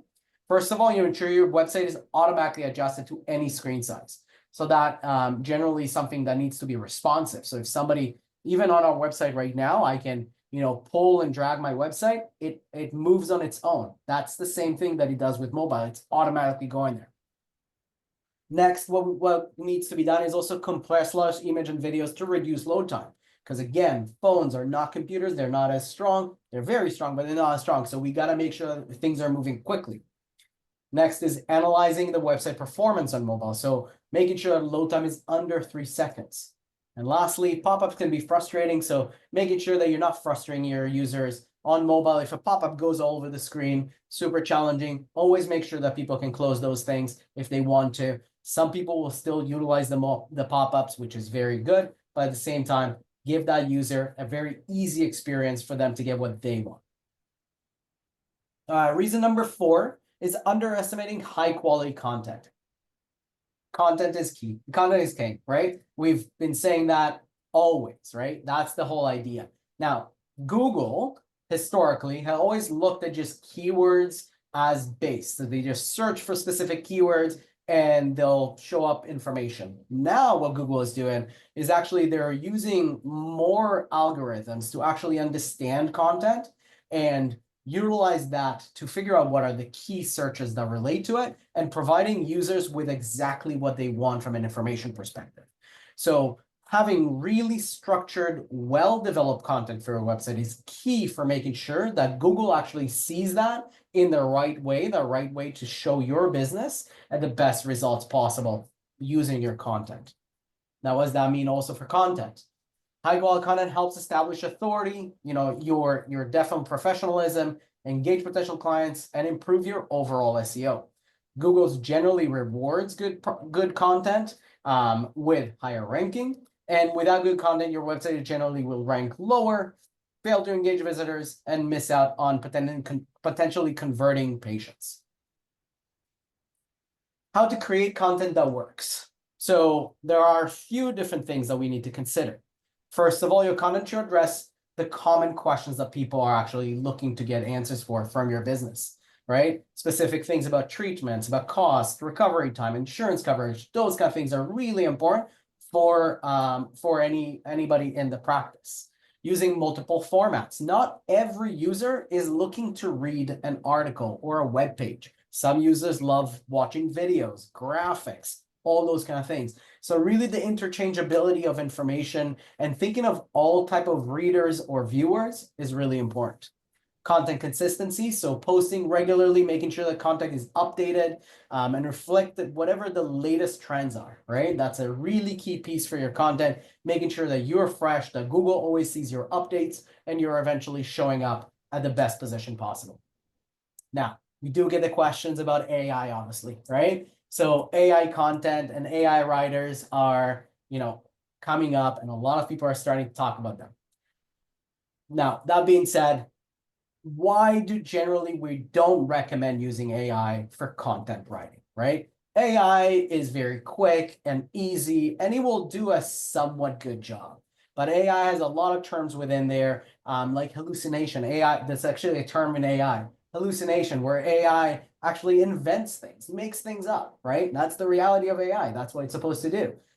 So we don't go with AI from that perspective. We want to make sure that we're using human writers, right? They understand your audience, understand the ability to engage authentic content, understanding SEO best practices, because again, your AI might not always know exactly what to do and what your practice needs, and can produce high quality content and continue to learn and adapt specifically to your business. Yes, Naren. Yeah, the second section of that paragraph literally says Google started punishing people who were using AI tools. So definitely, if you know anyone is doing this on your behalf, you need to run, especially when it comes to Google. I'm not saying don't use it for other reasons, but definitely don't use it for Google. Like, don't use it for SEO, because it will backfire and you will be penalized. And one more reason, you will be one of the 13.2 million sites that gets banned. So be careful with this stuff. Perfect. So reason number 5, failing to measure and analyze the performance, right? It's really important to know what our sites are doing, the information that is there. So measuring what's happening with your data is key for you to do consistently. Sorry. You got to track, you got to know what every part of that strategy is driving for you and make sure that you can actually implement that. Let's go into some of the slides. What metrics you should be tracking on those things. First is the number of visitors finding you through search engines. Then it's where your website ranks for important keywords. The percentage of visitors that become leads or patients. And then also the percentage of visitors who leave your website after viewing only one page. So that's that drop-off rate, right? Those key things are really important for you to be more successful. So these are the things that you should be tracking. Now, some tools for actually tracking some of those things are including Google Analytics, right? So they provide detailed user behavior. So you can see what pages people visited, how much time they spent, what their flow of their, path through the website would have been. Google Search Console actually gives you some monitoring for search performance, right? How are you performing on search? Where are you showing up? And then SEO tools. So SEO tools will show you where you are on key keywords ranking, and making sure that, again, those backlinks, all the audits are there essentially for your website performance. Always, make sure to set up regular performance reports so you can keep up an eye on the progress and adjust your strategy as you need it. Okay. So the next part of this is how to succeed with digital marketing in 2025. Build a winning digital marketing strategy for 2025. All right, let's open all of these. First of all, you got to develop a comprehensive strategy, right? Google is a big beast that has so many pieces connected to it. Generally, your digital marketing is not just Google, it's connected to everything. So integrate SEO, paid ads, content marketing, social media. All of those things will help your business grow as that comprehensive strategy is there, and you can reach people and potential patients in many different channels. Stay up to date with trends. Keep up with the latest trend of Google algorithm, social media, and patient behavior, right? So if you don't keep up with that, if you don't actually spend the time to look at all those kind of things, you may, again, lose those key metrics that you need to change, or key core I guess, rules that Google asks you to do, and you can get deranked on their searches. Stay consistent. Digital marketing is an ongoing process that require constant optimization, right? So consistency and patience are vital for long-term success. So you actually have to make sure that you are staying consistent, that you're constantly posting, that you're constantly creating new content, that you're always out there and doing that work. Measure, adjust, and repeat. I don't have to say much about that, but you have to always make sure that you're measuring the results of everything that you're doing, and then repeating those things that work and changing the things that don't work. So there's a lot of work related to, the general digital marketing strategy for any business these days, and specifically your dental business. All right, a poll question. Which of the 5 digital marketing strategies was the biggest challenge for your dental practice in 2024? I'm assuming a poll will go live somewhere. Is that right? I think so. Usually the team would be posting that. So we'll watch for that. There we go. There's the poll. Oh, perfect. So again, we kind of want to see for everybody here kind of what they feel like has been their, biggest challenge. We want to make sure that you can see kind of where that has happened. Apparently I cannot vote as a panelist or host. So we're missing on that one, Amber, is it should have all of the above as an option, right? Because if somebody's sitting watching and they last updated their website in 2018, they'd be like, eek. Along those, you've got more slides. I wanted to ask you guys to give me some information, but that's okay. Well, let's finish up. Okay, perfect. So just an overview about Equa. I'll pass it to Naren just to do this one piece here. Yeah, so we are a full service digital marketing agency. So our focus is dominating Google, but also we do end to end. So we are now starting to track every phone call coming in, and we can tell you who's booking, who's not. So we are like truly an end-to-end service.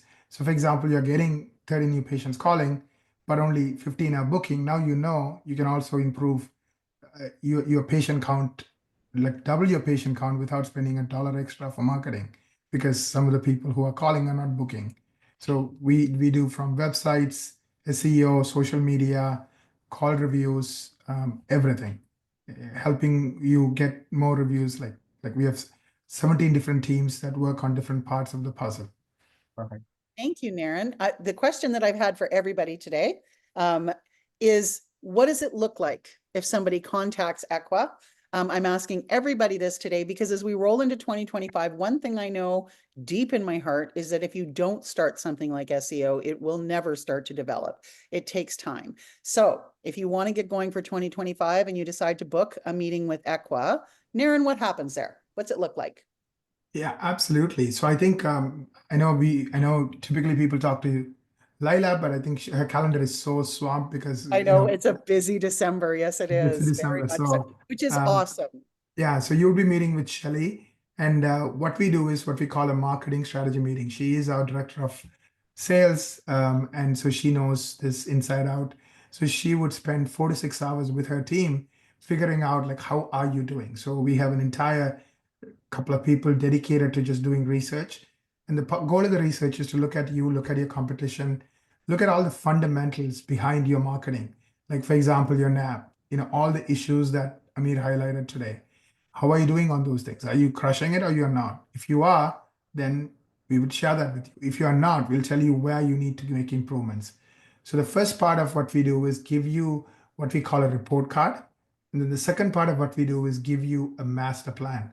So a 2025 plan, a 12-month plan on regardless of where you are, how do you dominate digital marketing? How do you dominate Google? So that's our gift to you. It's our Christmas gift. It's $900 value, and you just can click on that link and book that meeting. And of course, if you want a sooner time, then of course, there's a way for you to contact us. But I think I did see openings in Shelly's calendar pretty, in the next week itself. So I think and you know how much I love talking to dentists and the staff, and yeah, I really do. Actually, Naren, I got to have a call with somebody last week. Their website was performing really, really, really well. And so I told them that, and they had one area that they can improve, and they're going back to their marketing agency, and hey, if they decide they'd like to give us a call next year, we'd love to have them, of course. But really and truly, sometimes it does go that way. And on the other hand, I had somebody who was the opposite of that. So we get all kinds when I sit down and chat with someone. Thank you so much. Thank you. Awesome. Questions or Yeah, I'll take this question. I think this was sent in by our attendees and it kept coming up. So we charge a flat fee of $1,250 a month. It's all inclusive. In the first 2 months, we do 200 hours worth of work. So we do an extra 140 hours worth of work. Why? To build a custom design site that Google loves. Think of it like the foundation of your house. It's going to take a lot more extra work. We don't charge extra for those. You're still only paying the monthly fee, even though we put a lot of effort upfront. And the way I think about it as a CEO is, our clients, don't leave. Our target is 95% of our clients stay with us year after year, which is unheard of in the marketing space. So Truly. for that reason, we eat that cost up front. So it's all inclusive, flat fee, $1,250. Of course, we have practices that are doing 5 million in revenue versus $1 million. So once they start working with us, and if they need more marketing, just because their appetite is a lot more than that of a smaller practice, then we would incorporate things like Google Ads and do even additional things beyond the core fundamental services we offer with SEO and the end-to-end digital marketing. I love that we have Amber here. He's the one who takes care. He's the one who takes care of people when they come on. Also, Naren, as we wrap up the year, I wanted to truly thank you. And I know I work with you now on a daily basis, but I wanted to thank you because without Equa, Insurance Untangled is not possible, right? So you guys are a platinum sponsor, and I think that it's very important to be in this space. And I also want to further thank you on the behalf of your customers for taking so much effort over the last nearly 20 years to keep your prices. You could easily jack up to what everybody else is charging, but the ability to have your overhead done and paid for way at the beginning, all those years ago, and keeping the prices where they are, I consistently hear from people how happy they are with that. So thank you for that, Naren. And thank you, Amber, for coming and pitch hitting for Naren. Hello, everyone. We are on the hour. I'm going to take my time rolling back in because we didn't get the full 10. And we will be inviting our other panelists to join us. We have Jordan, Kurt, David, and Steve will be joining. So whenever you guys, hi, David, how are you? Hello, Jordan. What's up? Oh, well, it's Friday. We're happy about that. It's Friday the 13th. Yeah. Oh Lucky my day. gosh. You know what? You're the no, first Jordan, commented on that. you just My jinxed it. My husband Well, was that's a born lucky on day, Friday. Steve. I know. My Oh my husband was gosh. born on a Friday the 13th, and he's a great guy. So I consider it an okay day. I didn't even think of that, Jordan. Thanks. How are you gentlemen doing today? What part of the country? Doing I, as you guys know, I'm near Vancouver, Canada. Where are you in, David? I'm just north of Atlanta, Georgia. Oh, very beautiful part of the world. Jordan? I'm here in Lehigh, Utah. Oh, wonderful. Steve? Louisville, Kentucky, right? That's Smack right. in the Louisville. middle. We talked about that this morning. So we have a great representation of North America here, which is fantastic. Welcome. We have a really cool session. We talked about a little bit this morning. And we touched on it a tiny bit as it refers especially to PPO and its KPIs. That's our conversation today. So I'm a director of sales in my real life. And you guys can imagine that that's something that I track regularly. I live and breathe data. So this should be a great conversation.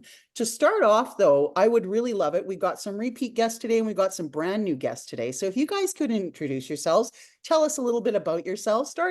Oh, there we go. We know There's who's me. next. Hey, I'm Starting with Jordan. Yeah, wearing the same slide shirt. first. Let's go with you, Jordan. Oh, look at that. There you go. We Hopefully you have 2 iterations. Hopefully they were kind enough to you. Well, you're the founder and CEO, so hopefully you're kind enough to yourself. Yeah, I try to be. My name is Jordan Comstock. I'm the founder and CEO of BoomCloud. We help practices build recurring revenue through patient membership programs. So that's all I do every day. And yes, I look at KPIs all day, every day. So we're going to have a fun conversation today. Fantastic. Thank you, Jordan. Next slide, Kurt. Oh, Kurt. Hey is- guys, There I don't he know is. how. Thanks for having me. My name's Kurt Brimley. I'm in Riverton, Utah. So I'm with. Ooh, there you go. We've had a good Utah presence Utah today. is kind of, Yeah. yeah, you guys are kind of Yeah. taking over the dental advice industry kind of thing in It's because Utah. it's so bad here that we need that much help. That's why. Good, Kurt. The How's epicenter it of going, insurance Jordan? issues. And There I you know go. Jordan, and I know Ben, and as Ben Awesome. mentioned, so I'm actually a practicing endodontist here. It's sad to say this, but I graduated in 1999. So I've been around a bit. I currently practice full time in Riverton, Utah. And I was invited on this because of a couple reasons. I was invited to give a clinical pearl. So that's exciting if you're a dentist on here and you want to have just a 5-minute clinical pearl to up your endo game. And I'm also on here. I run a group here in Utah of now approaching 400 general dentists called Utah Dental United. Ben mentioned that it might be one of the only IPAs in the country. And the reason why is an IPA is a little different than a lot of groups as far as like GPOs and DSOs and stuff. An IPA is a group of completely independent general practitioners that are legally joined together to hire someone to represent them in insurance negotiations. And so I started that group around 9 years ago. And like I say, we're about 400 dentists strong now. And so, if you have a clinical question about endo, or if you want to know more about what an IPA is, that's why I'm here. Fantastic. So I'm just going to interject quickly. Are you Utah or are you nationally based? So The IPAs IPA, by sorry. definition are state by state. So Yeah, we are that just makes in perfect Utah. sense. There's some interesting stuff happening right now, but as far as entering other states, and so keep your eyes peeled for that. Yeah, right now the Utah Dental United, the IPA is just in Utah, but we're looking at creating the same type of groups in other states. Thank you very, very much for that information. That's exciting stuff. It really and truly, the independents coming together. David, can you tell us a little bit about you? Yeah, I'm kind of the odd man out here because Well, I'm is one of it the you only that's people. odd man out, or is it me that's odd man out? Because it's one of Yeah. us. I'm one of the only people here that really doesn't do a whole lot with insurance. I spent 9 years as a practice administrator and have spent the last 35 plus years as a medical and dental consultant, focusing mostly in the area of cash flow. One of my clients was generous and gave me the nickname Mr. Cash Flow, which has been really good for me. I work with practices on improving their cash flow. I don't get very much involved with the insurance end of it. I get involved more after the insurance is done. Yeah. And their patient accounts receivable and their patient financial policies and general cash flow of the practice. I've been doing it a long time and I love it. And I work nationwide. Thanks so much for being here today. I mean, yeah, we have to have the other side of insurance because there's something that rounds it out. It's all one large picture, and there are different components that feed that. Insurance is one of those components. And to have a rounded conversation on key performance indicators, I think that you will be very, very valuable. So let's dive in and let's start with cash flow. Let's talk. Oh, Steve, my goodness. Oh. How did I forget you? I didn't. It happens all the In my time. head, we started with you. Holy smokes. Shelley, I have 5 kids. They forgot me 20 years ago. Yeah. If they're all girls, you're in real trouble. Yes. I'm Steve Parker, the president and CEO of the Profitable Dentist magazine. Our company is really the Profitable Dentist Media. Started by Dr. Woody Oakes in the mid-'80s when he couldn't practice anymore. He started a little newsletter that he printed on a Xerox printer in the basement of his practice, and it grew from a newsletter to a magazine to a national magazine, and then the largest circulation practice management magazine in the country. We started the Destin Spring Break Seminar. Again, in the late 80s, when doctors were saying, why in the world are we going to a meeting called Chicago Midwinter? Why don't we, let's go someplace warm. So they literally started a one called Spring Break. And we would, about 1,500 docs. We have a long history. Anybody who's really you're forming spoken. mental images there, like Steve, that none of us will ever forget. Yeah, we start like Dr. Rick Workman from Heartland. He got the idea for Heartland sitting at lunch at one of our meetings in Destin, Florida. Anybody who speaks, I don't know, the Howard Ferrans of the world, they spoke first on our stage, or we reviewed their course. And so we're kind of we still focus on practice owning dentists. There's a distinction now between practice owners. A lot of practice owners are MBAs. They never went to dental school. So our audience is still practice owning dentists, solo practices, or what we call emerging small groups. So there are a lot of docs who have realized, let me grow a practice with 7 or 8 or 10 or 20 offices over the course of 15 or 20 years. And, they sort of, they multitask their dentist mindset with their practice owner mindset. So those are the people we speak to every day, and love it. We're very committed to the dentist owner. Thank you very, very much, Steve. I'm really, really happy to have all of you today. What I'd love to do to keep everything interesting for all of us and for the people that are watching us is try and have a roundtable discussion and sort of go over and discuss the same subjects, because even though one might fall down more the avenue of someone's expertise, I think that everybody here will have some terrific input. And as I said, let's start with some cash flow and some information about cash flow and how we track things and all of that. David, that's your area of expertise. So let's start there. So, what are we monitoring? What are we trying to keep track of, and how do we keep it in the positive? What are we monitoring, or what should we be monitoring? Well, yes, very. I think we'll hit on that exact. My company, Cash Flow Strategies, was born out of my consulting practice, and it was because doctors and dentists were coming to me saying, you know what, I'm working as hard as I can work. I just don't have any money anymore. Right. And so when I dug into that a little bit with them, I realized that their problem wasn't revenue. They were making a good bit of money.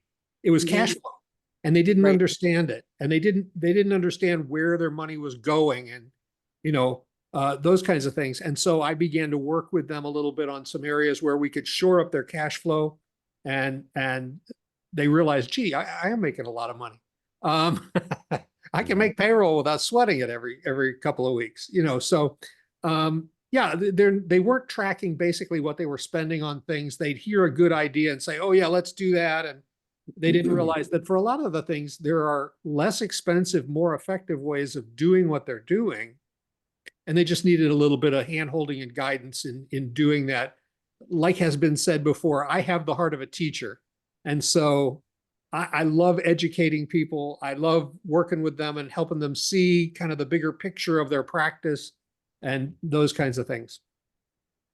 So not only do you need to know where your money's coming from, you also need to know very clearly, where is it going? And why am I spending as much as I'm spending? Maybe I don't need to. David, do you have any input on cash flow and how it's affecting? Oh, sorry, David. I am so sorry, Jordan. Sure. Like to jump in there? Yeah, right. David has lots of comments. Yeah, sounds like he was off to a good start. Exactly, yeah. Yeah, I got lots of comments about cash flow. I love cash flow, and I think one of the most important strategies a practice can do is generating predictable recurring revenue through a membership program that automates cash flow, right? When a practice launches a patient membership program and grows it, they then have cash infusions, like David was saying, right before payroll. If you've got 1,000 active membership patients paying you, $35, $40 a month, that's 40 grand in MRR, monthly recurring revenue, coming in. And when you control a membership program in terms of cash flow, you can make sure those payments come in on the 1st and the 15th of each month, right before you run payroll period. So you get a cash infusion of cash flow. So that's how I talk about cash flow from a strategic standpoint. I used to manage a dental lab as well, and cash flow was a big problem. at the lab, so you don't want cash flow problems. So I would imagine, David, that's why you're here. You know how to fix cash flow problems. And in a lot of ways, I'm referring people to people like Jordan. I need to sit down and talk with Jordan. I need to sit down and talk with Steve. I need Mhm. so yeah, I don't do all Dinner of in that stuff, Utah. but I work with people who do. I think one of the things that I see and I've owned practices, but I'm not a dentist. I came to this, I'm an entrepreneur, so I kind of came to I this love the world that breadth of way. knowledge and experience, yeah, that we have here. Well, what always interested me is, and again, I make that distinction between a dentist owner and just a practice owner. Practice owner can be an MBA. Practice owner Yep. can be an accountant. One of the biggest practice owners around me is a 30-year-old kid who graduated from Ball State University, had worked for Henry Schein for 2 years and said, shoot, I'll do this. And now I think they probably have 18 or 20 offices and Nice. 25 or $30 million valuation. And every dentist within, 100 miles hates them. He doesn't know why. I mean, all he focuses on his business. So dentistry doesn't teach you, in fact, some ways they teach you cash is bad. If you're thinking about cash, it's a bad thing. You don't care about your patients if you're talking about cash. Who's But at going to the pay end of that the day, hygienist that you finally got if you don't have cash flow? right, you Right. don't get to be a dentist owner or an owner very long. And Right. it's really the lifeblood of your practice. So one of the first things that I did when we started, I do what I call my end of day, and I own several businesses, and we kind of do an end of day, and I say, how we do today? And, I know the break even might be $9,300. We need to generate $9,300 to break even. And the answer I would get was, we're really busy today. Oh, we were covered up. And I would say, well, great, but we need $9,300. So how did we do in relation to Anecdotal that and data, yeah, they're $9,300? different. Well, Yeah. I don't know. And you find out, you ended up writing off enough and you netted $3,200. So it wasn't a great day. It Jeez. might have been Right, busy. yeah. And the Yeah. owner dentist says, we must have done fine. Mary Jane said we had a really busy day. So just the idea that money is okay. That's what the business runs on. And cash flow means you need more of that coming in than going out.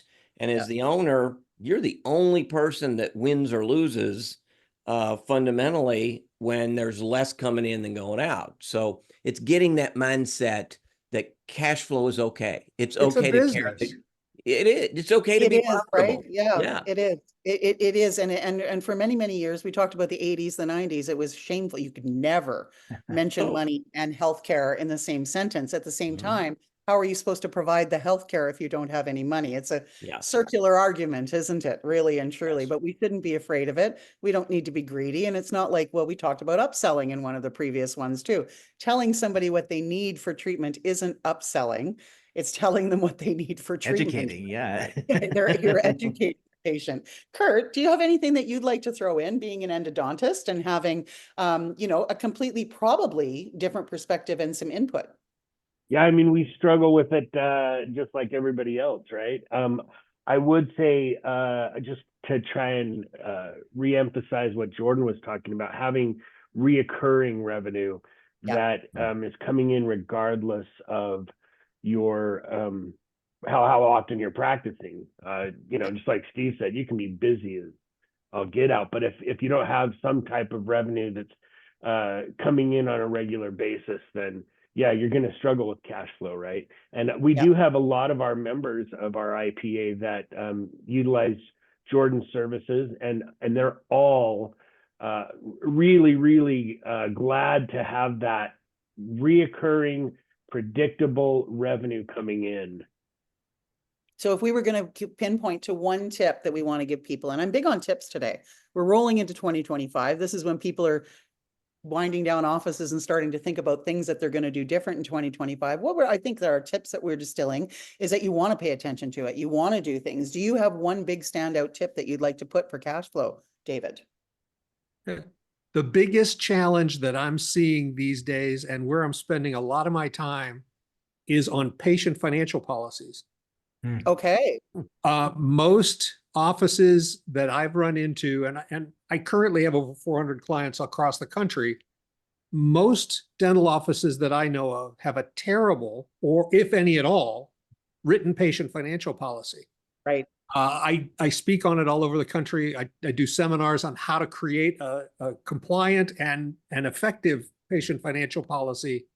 Many of them have stuff in there that is no longer legal. Some of them are missing a lot of things that would help them, but that's the bedrock of your cash flow. That is what your practice is going to stand on.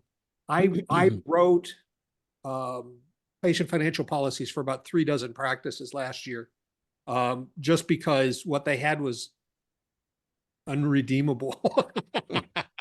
It was so bad. We needed to start from scratch and go from there.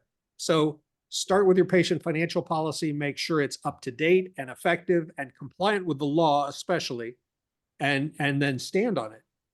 Yeah. And make sure everybody stands on it, including the doctor. Absolutely. Thank you very much for that.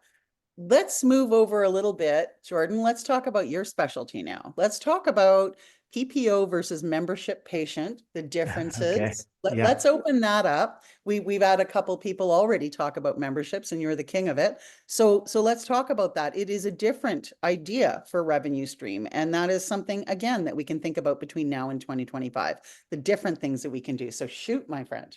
Yeah, so PPO patients versus membership patients. Well, there's such thing as like higher qualities of revenue when you look at your practice and all the numbers.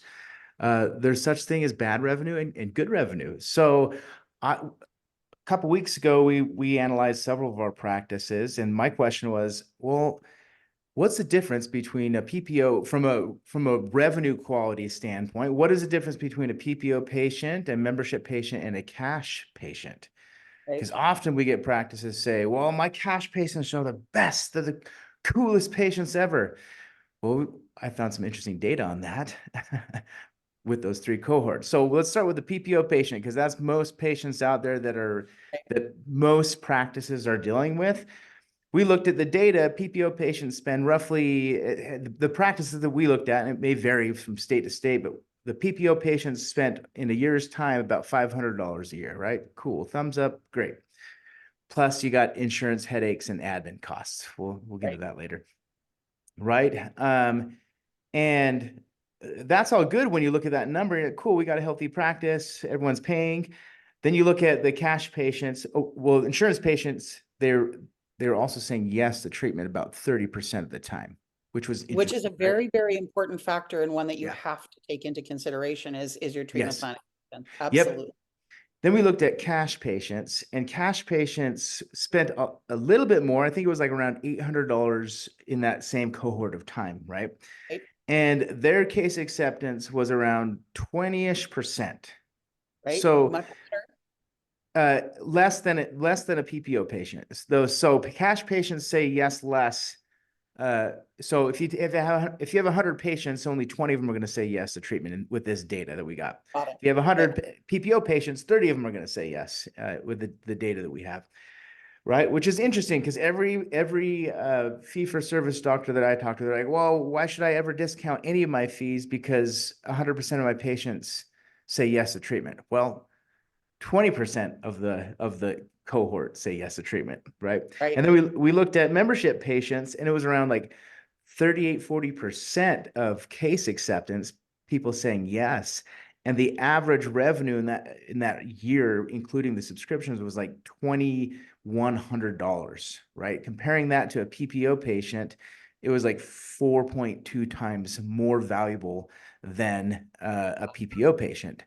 So how I think about this is the first thing that comes to my mind is, okay, if I owned a practice and I was running a practice, I would make sure that I understood my ideal patient profile, right? When we look at those 3 cohorts, a PPO patient, cash patient, and a membership patient, knowing that membership patients say yes more to treatment and they spend more in a given time period, the go-to-market function or the marketing strategy would be, how do I find more membership patients? Because, well, I get a recurring revenue cash flow stream from them, and they say yes more. They're committing with their wallet, right? So that's the difference between those 3 cohorts of patient types that we've looked at with the data. And when you boil it down, the ideal patient profile is a membership patient, yes, you're going to have to deal with PPO patients if you're in network, right? You got to figure out how to optimize those patients. You can do that through renegotiating your contract fees, all that fun stuff. But that's how I look at, and that's the data, what I've seen with those patient cohorts. Let's draw in Kurt and his specialty. So he's an endodontist. When it comes to specialists and memberships, is that something that can work? I'm genuinely curious. It doesn't work quite as well in the specialty. Yeah, that's yeah. why I was kind of marrying it. Sorry, Kurt, I interrupted you. No, you're great. But I would add, as far as talking about cash flow and even membership plans and stuff, one thing that I always recommend to my members is make sure you're dealing with a really robust merchant service company, so that the ease of payment is in play, right? Because a lot of low-hanging fruit as far as collections can be scooped up if you have a really good merchant service that provides, text to pay and Apple Pay and all these things that we're getting more and more used to seeing now. So that's one way to keep that collections list from growing. A good merchant service will also provide software that will remind you for reoccurring payments. That's not the recommended. The recommended is cash up front. But if you are an office that is accepting payment plans, make sure you have a merchant service that tracks that for you and sends out those reminders. And then again, going back to the simplicity, make sure there's an easy way to pay that bill. That is incredible advice, and that's something that I believe that not many practitioners are aware of, that so many times I've heard, well, we use X or Y for our merchant services, or we are stuck to this machine or this service, and having a look at that and what you could actually see is really amazing advice, Kurt. Thank you very, very much. Yeah, and if anybody's interested, I can post the info of who we use as our group. They're specific to dentistry, so they really have some customized, tailored to dentistry aspects of what the services they provide. That's amazing. Thank you. Steve, let's focus back in on those KPIs. What do you feel as a general, you're giving advice to everybody on kind of everything, which is terrific. What do you think are the most important KPIs? And then compounding that, every practice is different, right? We're all different. We talked about leadership earlier. We're all leading differently. We're all doing things differently. We're in network, we're out of network. Why would those KPIs be relevant from one practice to another, from a specialist to a GP? So if you go to, if you went to Indiana University School of Business, Kelley School of Business, KPIs are a thing. I can remember, I'm going to date myself. We used to have to go to the library and pull out, there was Hoover's, and there were all these books. I mean, they were literally giant books. They got published every month. And if I ran a pet store and I wanted to know the KPIs of a pet store, average pet stores in America, I could open it up and I could say, the average relative measure, say my profit margin, the average profit margin is 7%. The average employee percentage cost is 21%. The average whatever. So it instead of a static measure, if I ask somebody, is $1.5 million a year dental practice a good practice? It could be, unless, back to David's cash flow statement, unless your cash going out is $1.8 million. That's not such a good thing. So problem, yeah. that's so the KPI is just a measurement of people in your, it could be your geographic region. If you're in New York, KPI is different than if you're in Louisville, Kentucky. If you're a specialist, an endodontist, you can look and say, what does an average endodontist practice do? How do they spend the money that goes through their hands every month? And how am I doing compared to the average? So you might look at these numbers and say, wow, the average overhead is 52% and my overhead is 63%. Doesn't mean it's bad. I mean, maybe your spouse is on and a couple of kids are on payroll, and you're overpaying them, but why it's higher than normal. But if it's higher than normal, it's important to say, why does it cost me this much more? or, you know, the average a KPI is, you know, first of all, relative measure is one thing compared against another. So profitability is my revenue compared with how much I have left over. And if that's 22%, which it just means 22 cents of every dollar, I get to keep. So in the course of a year, how can I make that 24 cents? In the course of 3 years, how can I make it 30 cents? And if the average practice is 45%, they're keeping 45 cents of every dollar, and I'm keeping half of that. So it really gives you just a way to look at your business compared with others, and doesn't mean one's right or wrong, but if you're way out of whack somehow, it's good to know.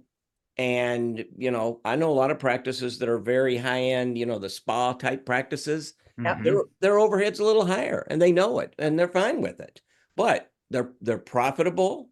They're putting away money that they want for retirement. They're building value in their practice, and they know that, you know, they're going to spend a little bit more. So it's really just a measure for you to know how you're doing against the average and make decisions based on that, as opposed to, gosh, we seem busy, let's hire a couple more people.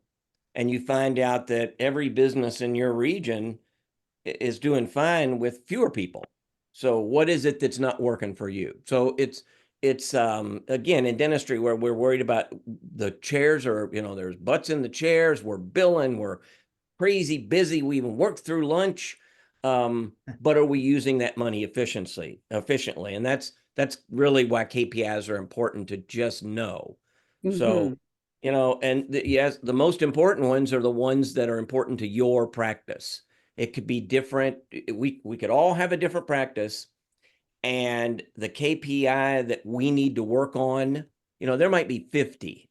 You know, you eat that elephant a bite at a time. Pick the 3 that are most important. If, you know, as David said, if you're struggling with payroll, cash flow is probably where you should start. Why is there too little coming in or too much going out? And so pick that one. Once you get that managed and under control, you might find out through the course of that, you have too many employees, or you're spending too much on supplies compared with somebody, you know, the average. So it's the ones that are important to you, not just shotgun. And there's 3 that everybody should focus on. You know, if you're getting 50 new patients a month and you're struggling to pay your bills, you don't need to spend more marketing money. You're getting plenty of patients. There's other KPIs to look at. It's also something you can't just measure once and say, oh, I'm doing good here, or I'm not doing good there. You need to use it to gauge your own process and your own progress in your own KPIs. You know, compete against yourself and see if you can make them better. When we talk about this stuff, the five of us that are sitting here, all of us that are sitting here chatting, right? Like, I promise I'm here this Friday. But when we're sitting here, we're talking about a lot of this language, and I know 100% how often I'm measuring KPIs. I know that I need to, for what I'm doing, measure it weekly. Do you guys have tips and advice for how often we're doing this? And obviously, this isn't something. I believe in delegation. I believe that this is something that our office manager should be bringing us, and data that we're watching and talking about regularly. What do you guys feel? What is the minimum that we should be tracking? I mean, I say weekly. You got to, I would say, have a scorecard that you look at weekly, and people in your team have ownership of whatever numbers you're tracking, right? So we do that. We do that here at Boom Cloud. We look at all of our KPIs weekly, and if one of them's off, it gives us time to correct course during a month, right? So I'm a big advocate of looking at them weekly. I look at them daily, but my team's looking at them weekly. Yeah, exactly. Kurt, as a successful endodontist, what are you looking at regularly in practice? So I would just echo what Jordan said. We are a weekly that we're looking at KPI. The thing that makes it easiest for me is, obviously, I have someone monitoring it all the time. So my office manager is constantly, like Jordan said, on a daily basis, she could tell me what's going on and if something's trending a certain way. And that's really the important thing is, well, if your KPI is this day, okay, that's great. But what if it's trending up or down? And so you really want to watch what the changes in KPIs are. And again, if for all the dentists out there, don't be doing this yourself. Make sure someone's overseeing it in your office and that Absolutely. they're doing it all the time, because it can get tedious. And if you're busy all day, we all know what it's like to put in a full day of dentistry and then it's 5:30 and you're like, I'm not going to sit down and go through all that right now. So make sure you have someone dedicated in your office that's doing it, usually the manager, but you could have someone that, tracking those as well. If it's someone that is in the front desk and has extra time, or so just make sure someone's assigned to it that's constantly vigilant. Absolutely, make it part of a daily task. So I'm going to segue a touch from the general list of questions that we have, because I feel that it's important as we approach the end of the year. Again, this is something that we all do as regular practice, but how do we approach that? I've got some time between now and January 1st, and I want to start putting it together. How am I going to start putting together that list? I'm going to open up a Google Sheet and I'm going to say, what are my KPIs? What are some tips that we could give people that are actionable things that they could do between now and January 1st that they could actually take as homework and help their practices with? And let's do a roundtable. Let's start with David. What do you think is a good approach? And I'm sorry to throw you. I know it wasn't a prep question. I know it wasn't a prep question, and I apologize for that, but I do think that it's value that we can give people that are listening to us today. Well, from my perspective, I'm dealing with the patient end of things in collections, especially. You need to know your days in AR for patients. Yeah. You need to monitor that and you need to improve it. And there's a number of ways to do it. And too many doctors that I see are spending crazy amount of money chasing after dollars that aren't there. Right. And so they have to have a regular process for it. I can help them get that set up. It's not simple, but it's pretty easy. So yeah, track your days in AR. Once you get the methodology down, it'll flow, right? Well, yeah, and there's some antiquated methods that are a lot. I mean, if you're using a collection agency that's charging you a percentage of what they collect, you need to look at something different, and I can help them see it. Because the dirty little secret of the collections industry is that 85 to 90% of the money collected is collected on the very first contact, which by law has to be a letter. So they're taking 30 to 50% of your balance just for sending out one letter, which is crazy. Right. Yeah. So we have ways to fix that. Yeah, which is incredible. So on our spreadsheet now, we're putting that we have this goal, where we are, where we want to be, and how we're going to get there is we're going to call David and we're going to bring him in to get there. And then we're going to measure that from where we are to where we want to be. And we're going to do it weekly. And if David hasn't helped you, you tell him to take a hike. There you go. Jordan, you're sitting down, you're putting your KPIs together for January. What are you doing? What are some of the approaches that you take?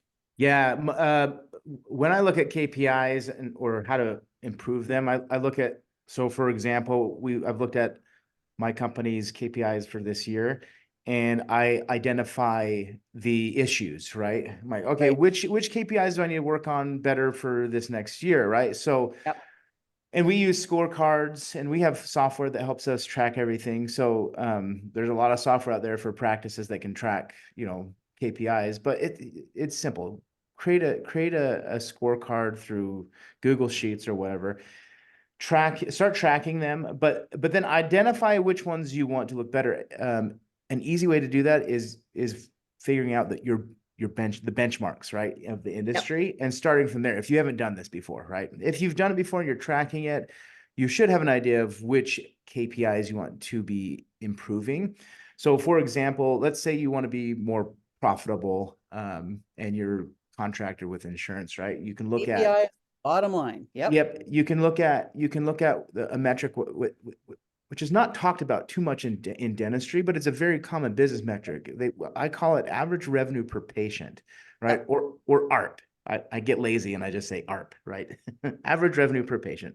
So for example, if you look at that specific KPI and say, you know what, I really want to become profitable. What is my average revenue per patient within my cohort of all my patient types?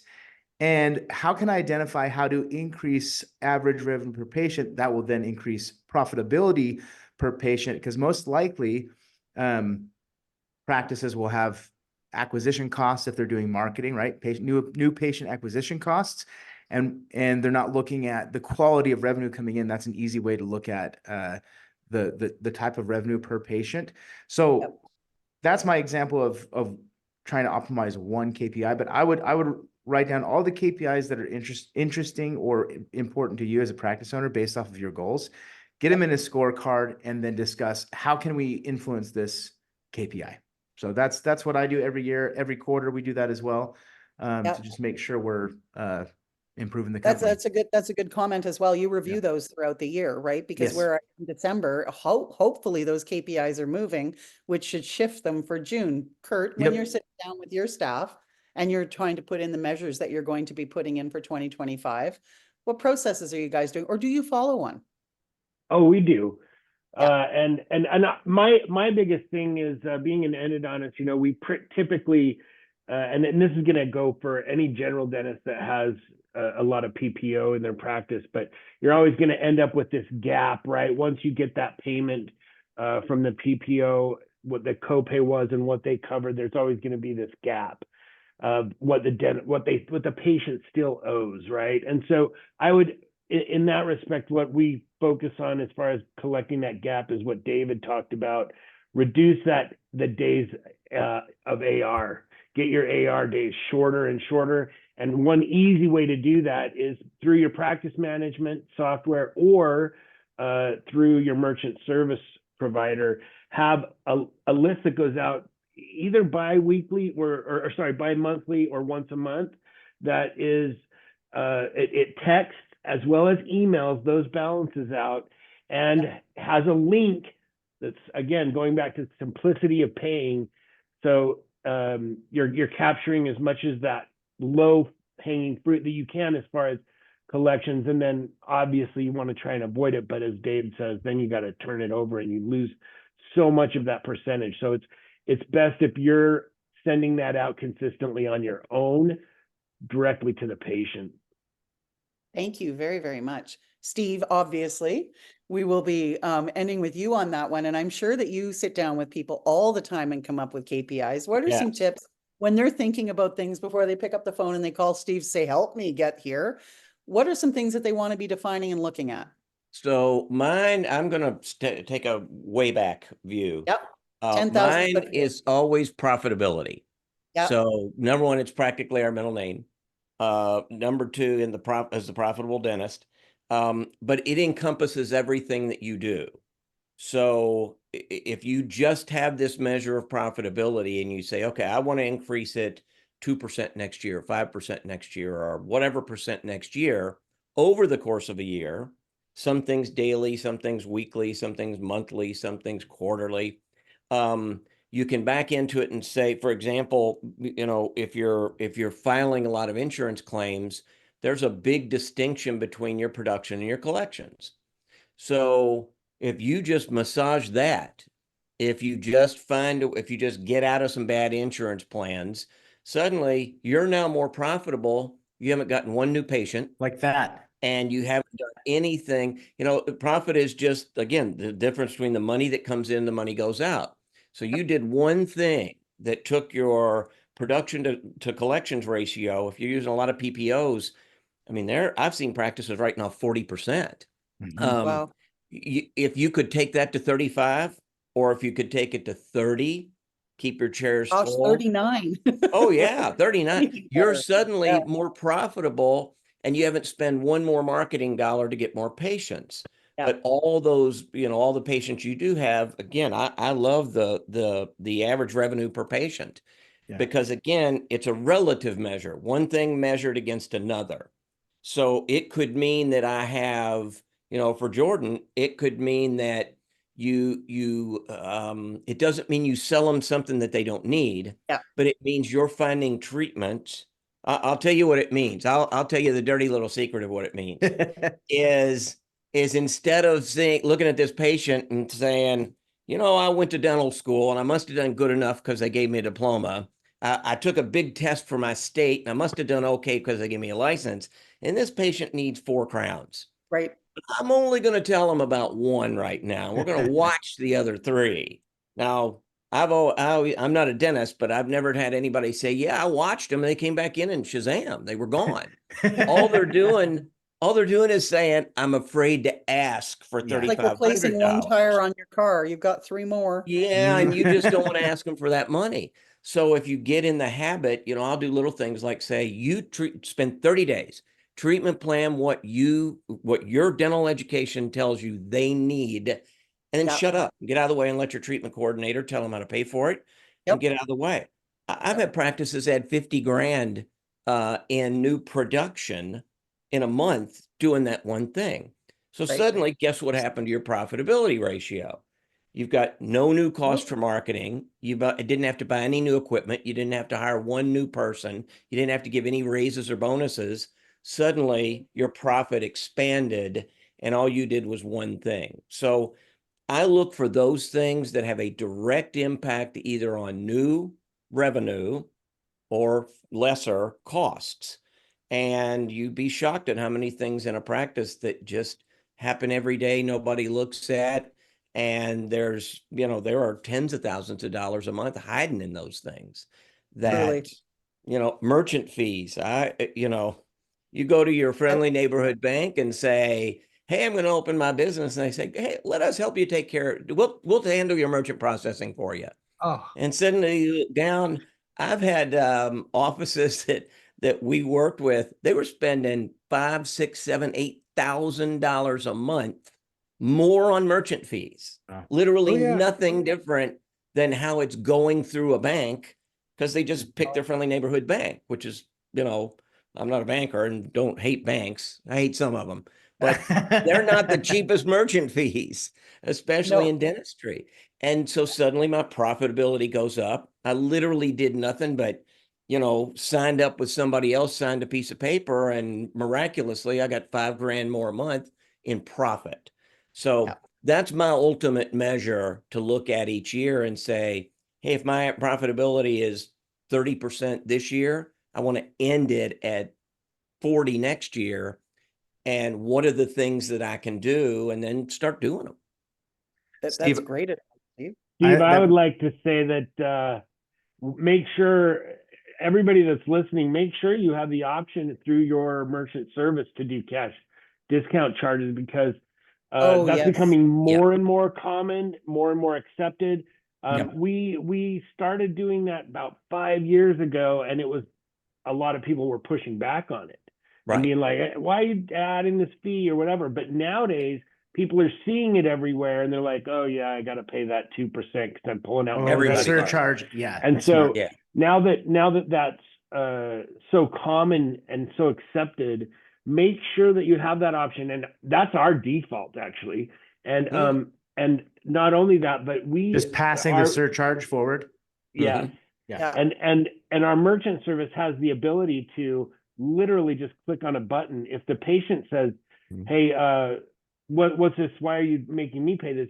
Listen, this is our policy, but today we'll make the exception. You literally can just click a button and then you pay it.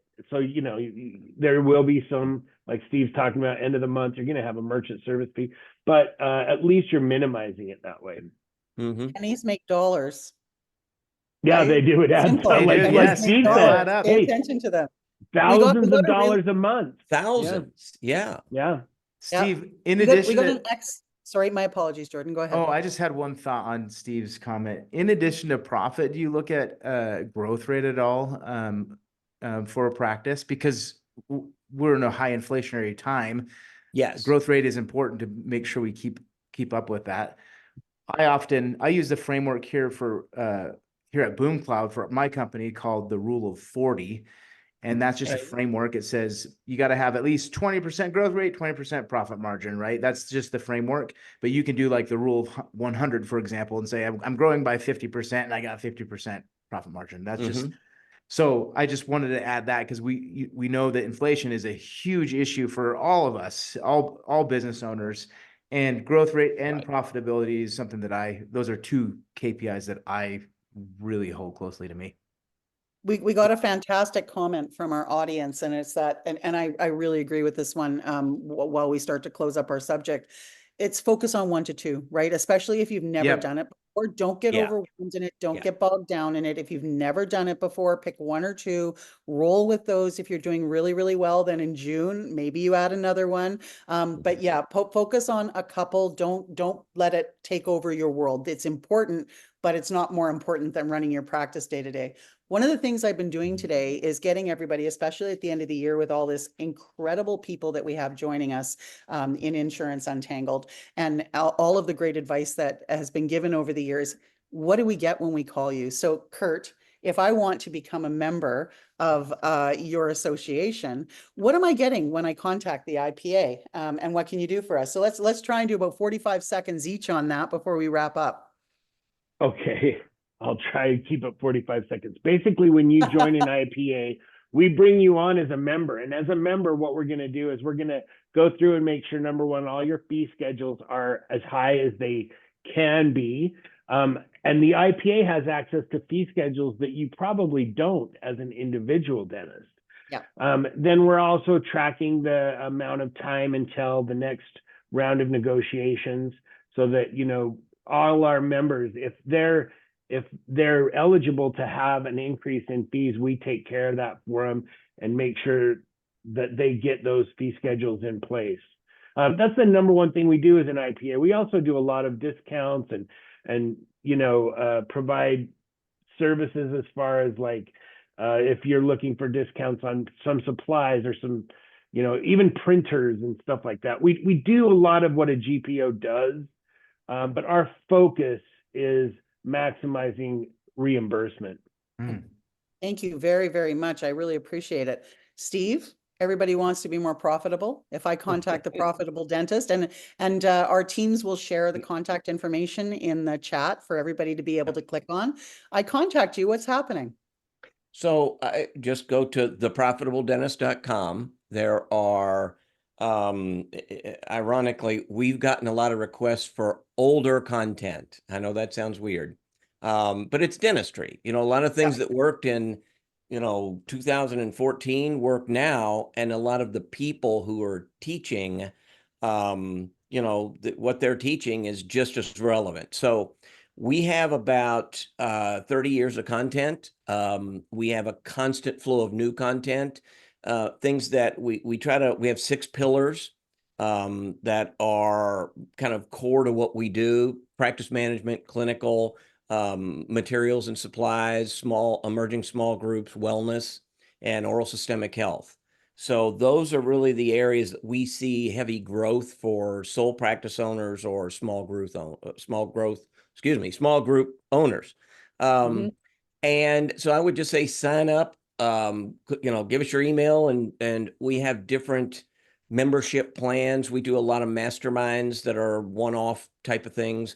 We believe it or not, we have a travel group that is dentists that we travel worldwide. Fun. That's fun. And it's small networking get-togethers. A lot of KOLs, key opinion leaders, go and travel and sponsor. And what we try to do is just marry the best minds in the business, people who are doing things that are kind of new and exciting. I mean, you know, what Jordan does 10 years ago didn't exist. Now it just makes so much sense. It's one of those things that I always look at and I think, you know, why didn't I think of that? You know, I could be on the deck of my beach house right now. Not in Utah, but you Jordan's know, here. He's not at a beach house. He's too invested.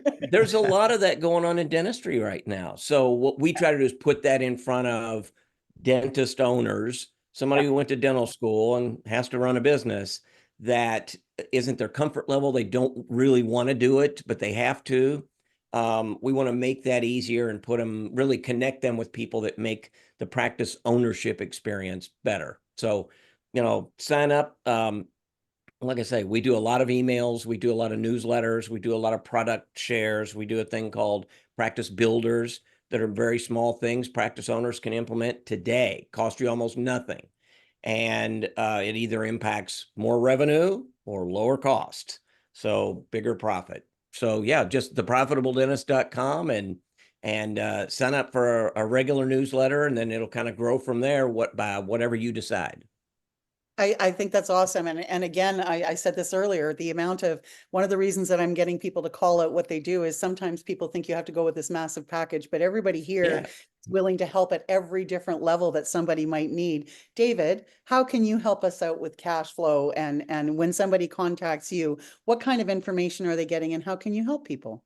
Generally, what I'd do is I'd set them up for a telephone interview I call the cash flow checkup, and I'll talk to them for 30 to 45 minutes about the practice and how they do what they do, and then I will make some prescriptions as to ways that they can improve their cash flow. Anything from their HIPAA compliance to their merchant processing to you name it.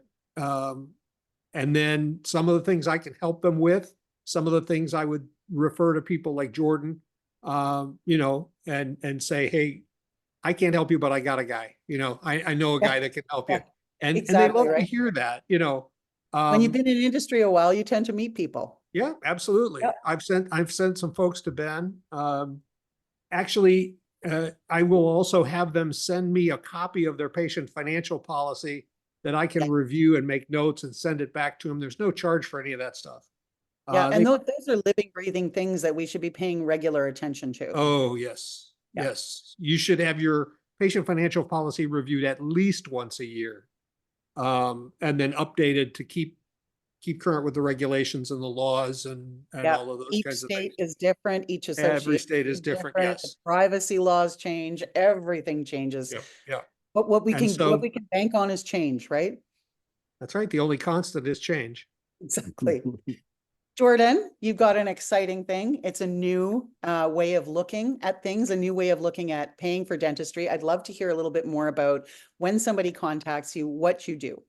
Yeah, so BoomCloud, you can go to boomcloudapps.com and schedule a demo. When you're on that demo, my team will learn more about your practice and then show you our software platform. When you log into BoomCloud, we show your membership KPIs, so like monthly recurring revenue, active membership patients, renewals. We even have a leaderboard on who's growing their membership program the fastest in the United States. So practices like getting on that leaderboard. But then we also integrate into your website. So practices, if you want your patients to sign up for your membership program online, BoomCloud has an integration there. So it makes it really easy, especially because you got to market these membership programs online these days. And then we also have a new tool that we're getting ready to launch that's not out yet, but I'll talk about it because we call it our outreach tool. And we're using AI to find local small businesses in every area that a practice may be in, and automatically finding their contact information and allowing the practice to reach out to small business owners and educate them on their membership plan and how to get their employees signed up. That is a huge strategy that practices are doing to grow these membership programs, especially as they're reducing dependence off of insurance companies. You want to be looking at the small business owners because half of the United States doesn't have dental insurance, and a large cohort are the 55 and up retirees and business owners and their employees. So that's a huge thing that we do. But when you schedule a demo with us, my team will show you the product and the strategy. We also look at your uninsured and inactive existing patient base and give you a plan on how to scale monthly recurring revenue through your membership program through that cohort of your patients. So that's amazing. boomcloudapps.com. I also have a book for everybody. Ooh. I just chatted it in the chat here. Well, there's several books there, but the book I'm talking about is our $1 Million Membership Program book. We have practices now that have achieved $1 million in recurring revenue just from their membership fee. Wow. So And that of book course, talks about that. if you were to pull all that apart, probably their patient care and their patient oral health is probably higher because it just incentivizes that regular visit. When a patient commits with their wallet to a subscription, they tend to take it seriously. So that's a good thing. So that book talks about that specific case study. Well, several case studies. So just chatted it in just barely. So there you go. As we have all of these really super intelligent, experienced people in the room for our last couple of minutes, I would love to hear everybody's thoughts on where you think insurance is going to go in the last half of this decade? Because things have changed quite a bit in the last 5 years, and we know that there's change on the horizon. Kurt, what do you see coming? I think that it's the perfect storm is coming because the reimbursement rates are stagnant and inflation is killing us. Yeah. And my advice to combat the perfect storm is be active about it. Talk to Ben, reach out to Ben's company, Veritas, reach out to Jordan. Be actively looking at increasing your reimbursements. Again, reiterating, I think it was Steve that said, if you can go through and look at what your worst PPOs are to get rid of those, be active. That's my advice. That is really, really great advice, because it's easy to ostrich and tuck your head in the sand and just let everything go by and wonder next year why your profitability went down instead of up. Anybody else have anything that they'd like to add in on what we think insurance is going to happen, Steve? Any I predictions? would, it's interesting. I've spoken on this topic a number of times, and I'll share with you a little inside baseball. My wife worked for a Fortune 100 healthcare company. Yep. And she would, I would drag her along at dental meetings, and Jordan's seen her, Yeah, everybody she's likes awesome. Paula way better than me. She's fantastic. And she's really smart. And we were literally having dinner with some people talking about dental insurance. Yep. And she said, yeah, I just sat, and she was very high up. And she said, I sat in on a meeting and they were talking about ways to cut cost. And they said, we're paying for 2 hygiene visits a year. Or, she said, I'm sure 2 cleanings a year. And we're thinking about just making that 1. People aren't going to them. And so this conversation started, and I said, what if you did 4 a year and had more engagement and called it a perio program, and Right. dentists, your network members would love you. I guarantee you, they'll love Humana, to name a name, they'll love Humana way better than anybody else. And literally out of that conversation, she came home a few weeks later and she said, hey, we're going to do that next year. And Wow. so they rolled that into the insurance and in a sample project. And what do you know? Dentists loved it. Their reimbursements went up, and they said, yeah, we're going to diagnose more perio treatment, because instead of telling the patient, hey, we think you need a perio, you need 4 visits a year, but your insurance is only going to pay best for 2, maybe 1, then, the acceptance rate goes down. So out of that conversation, what it has grown is really 2 things. One is dental insurance and medical insurance are 2 different worlds. Right. The coding, the laws.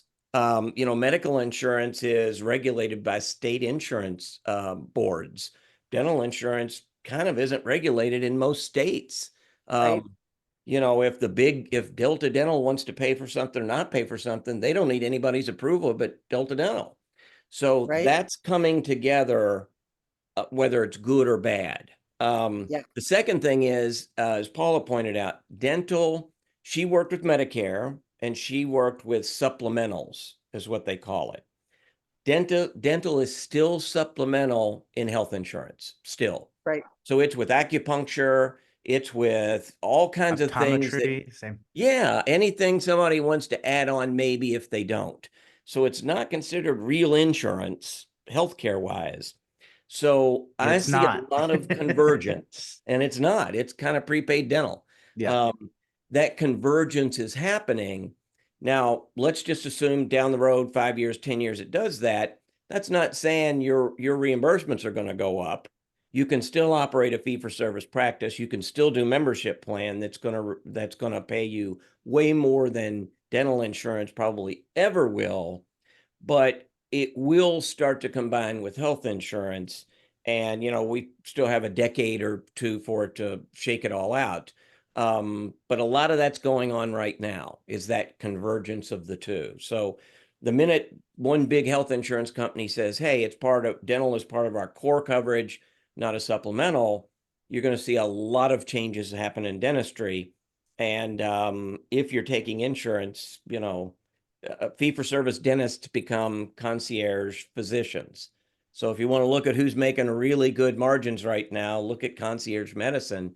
And I think that's who fee-for-service dentists, I think the parallel is there. So, that's just my 2 cents. Well, that was hopeful 2 cents and I liked it. So thank you very, very much, everybody. I always enjoy speaking with you guys. I look forward to seeing you in 2025. I wish you the very, very best in the holiday season and a happy, happy new year. Thank you so much for your time today, gentlemen.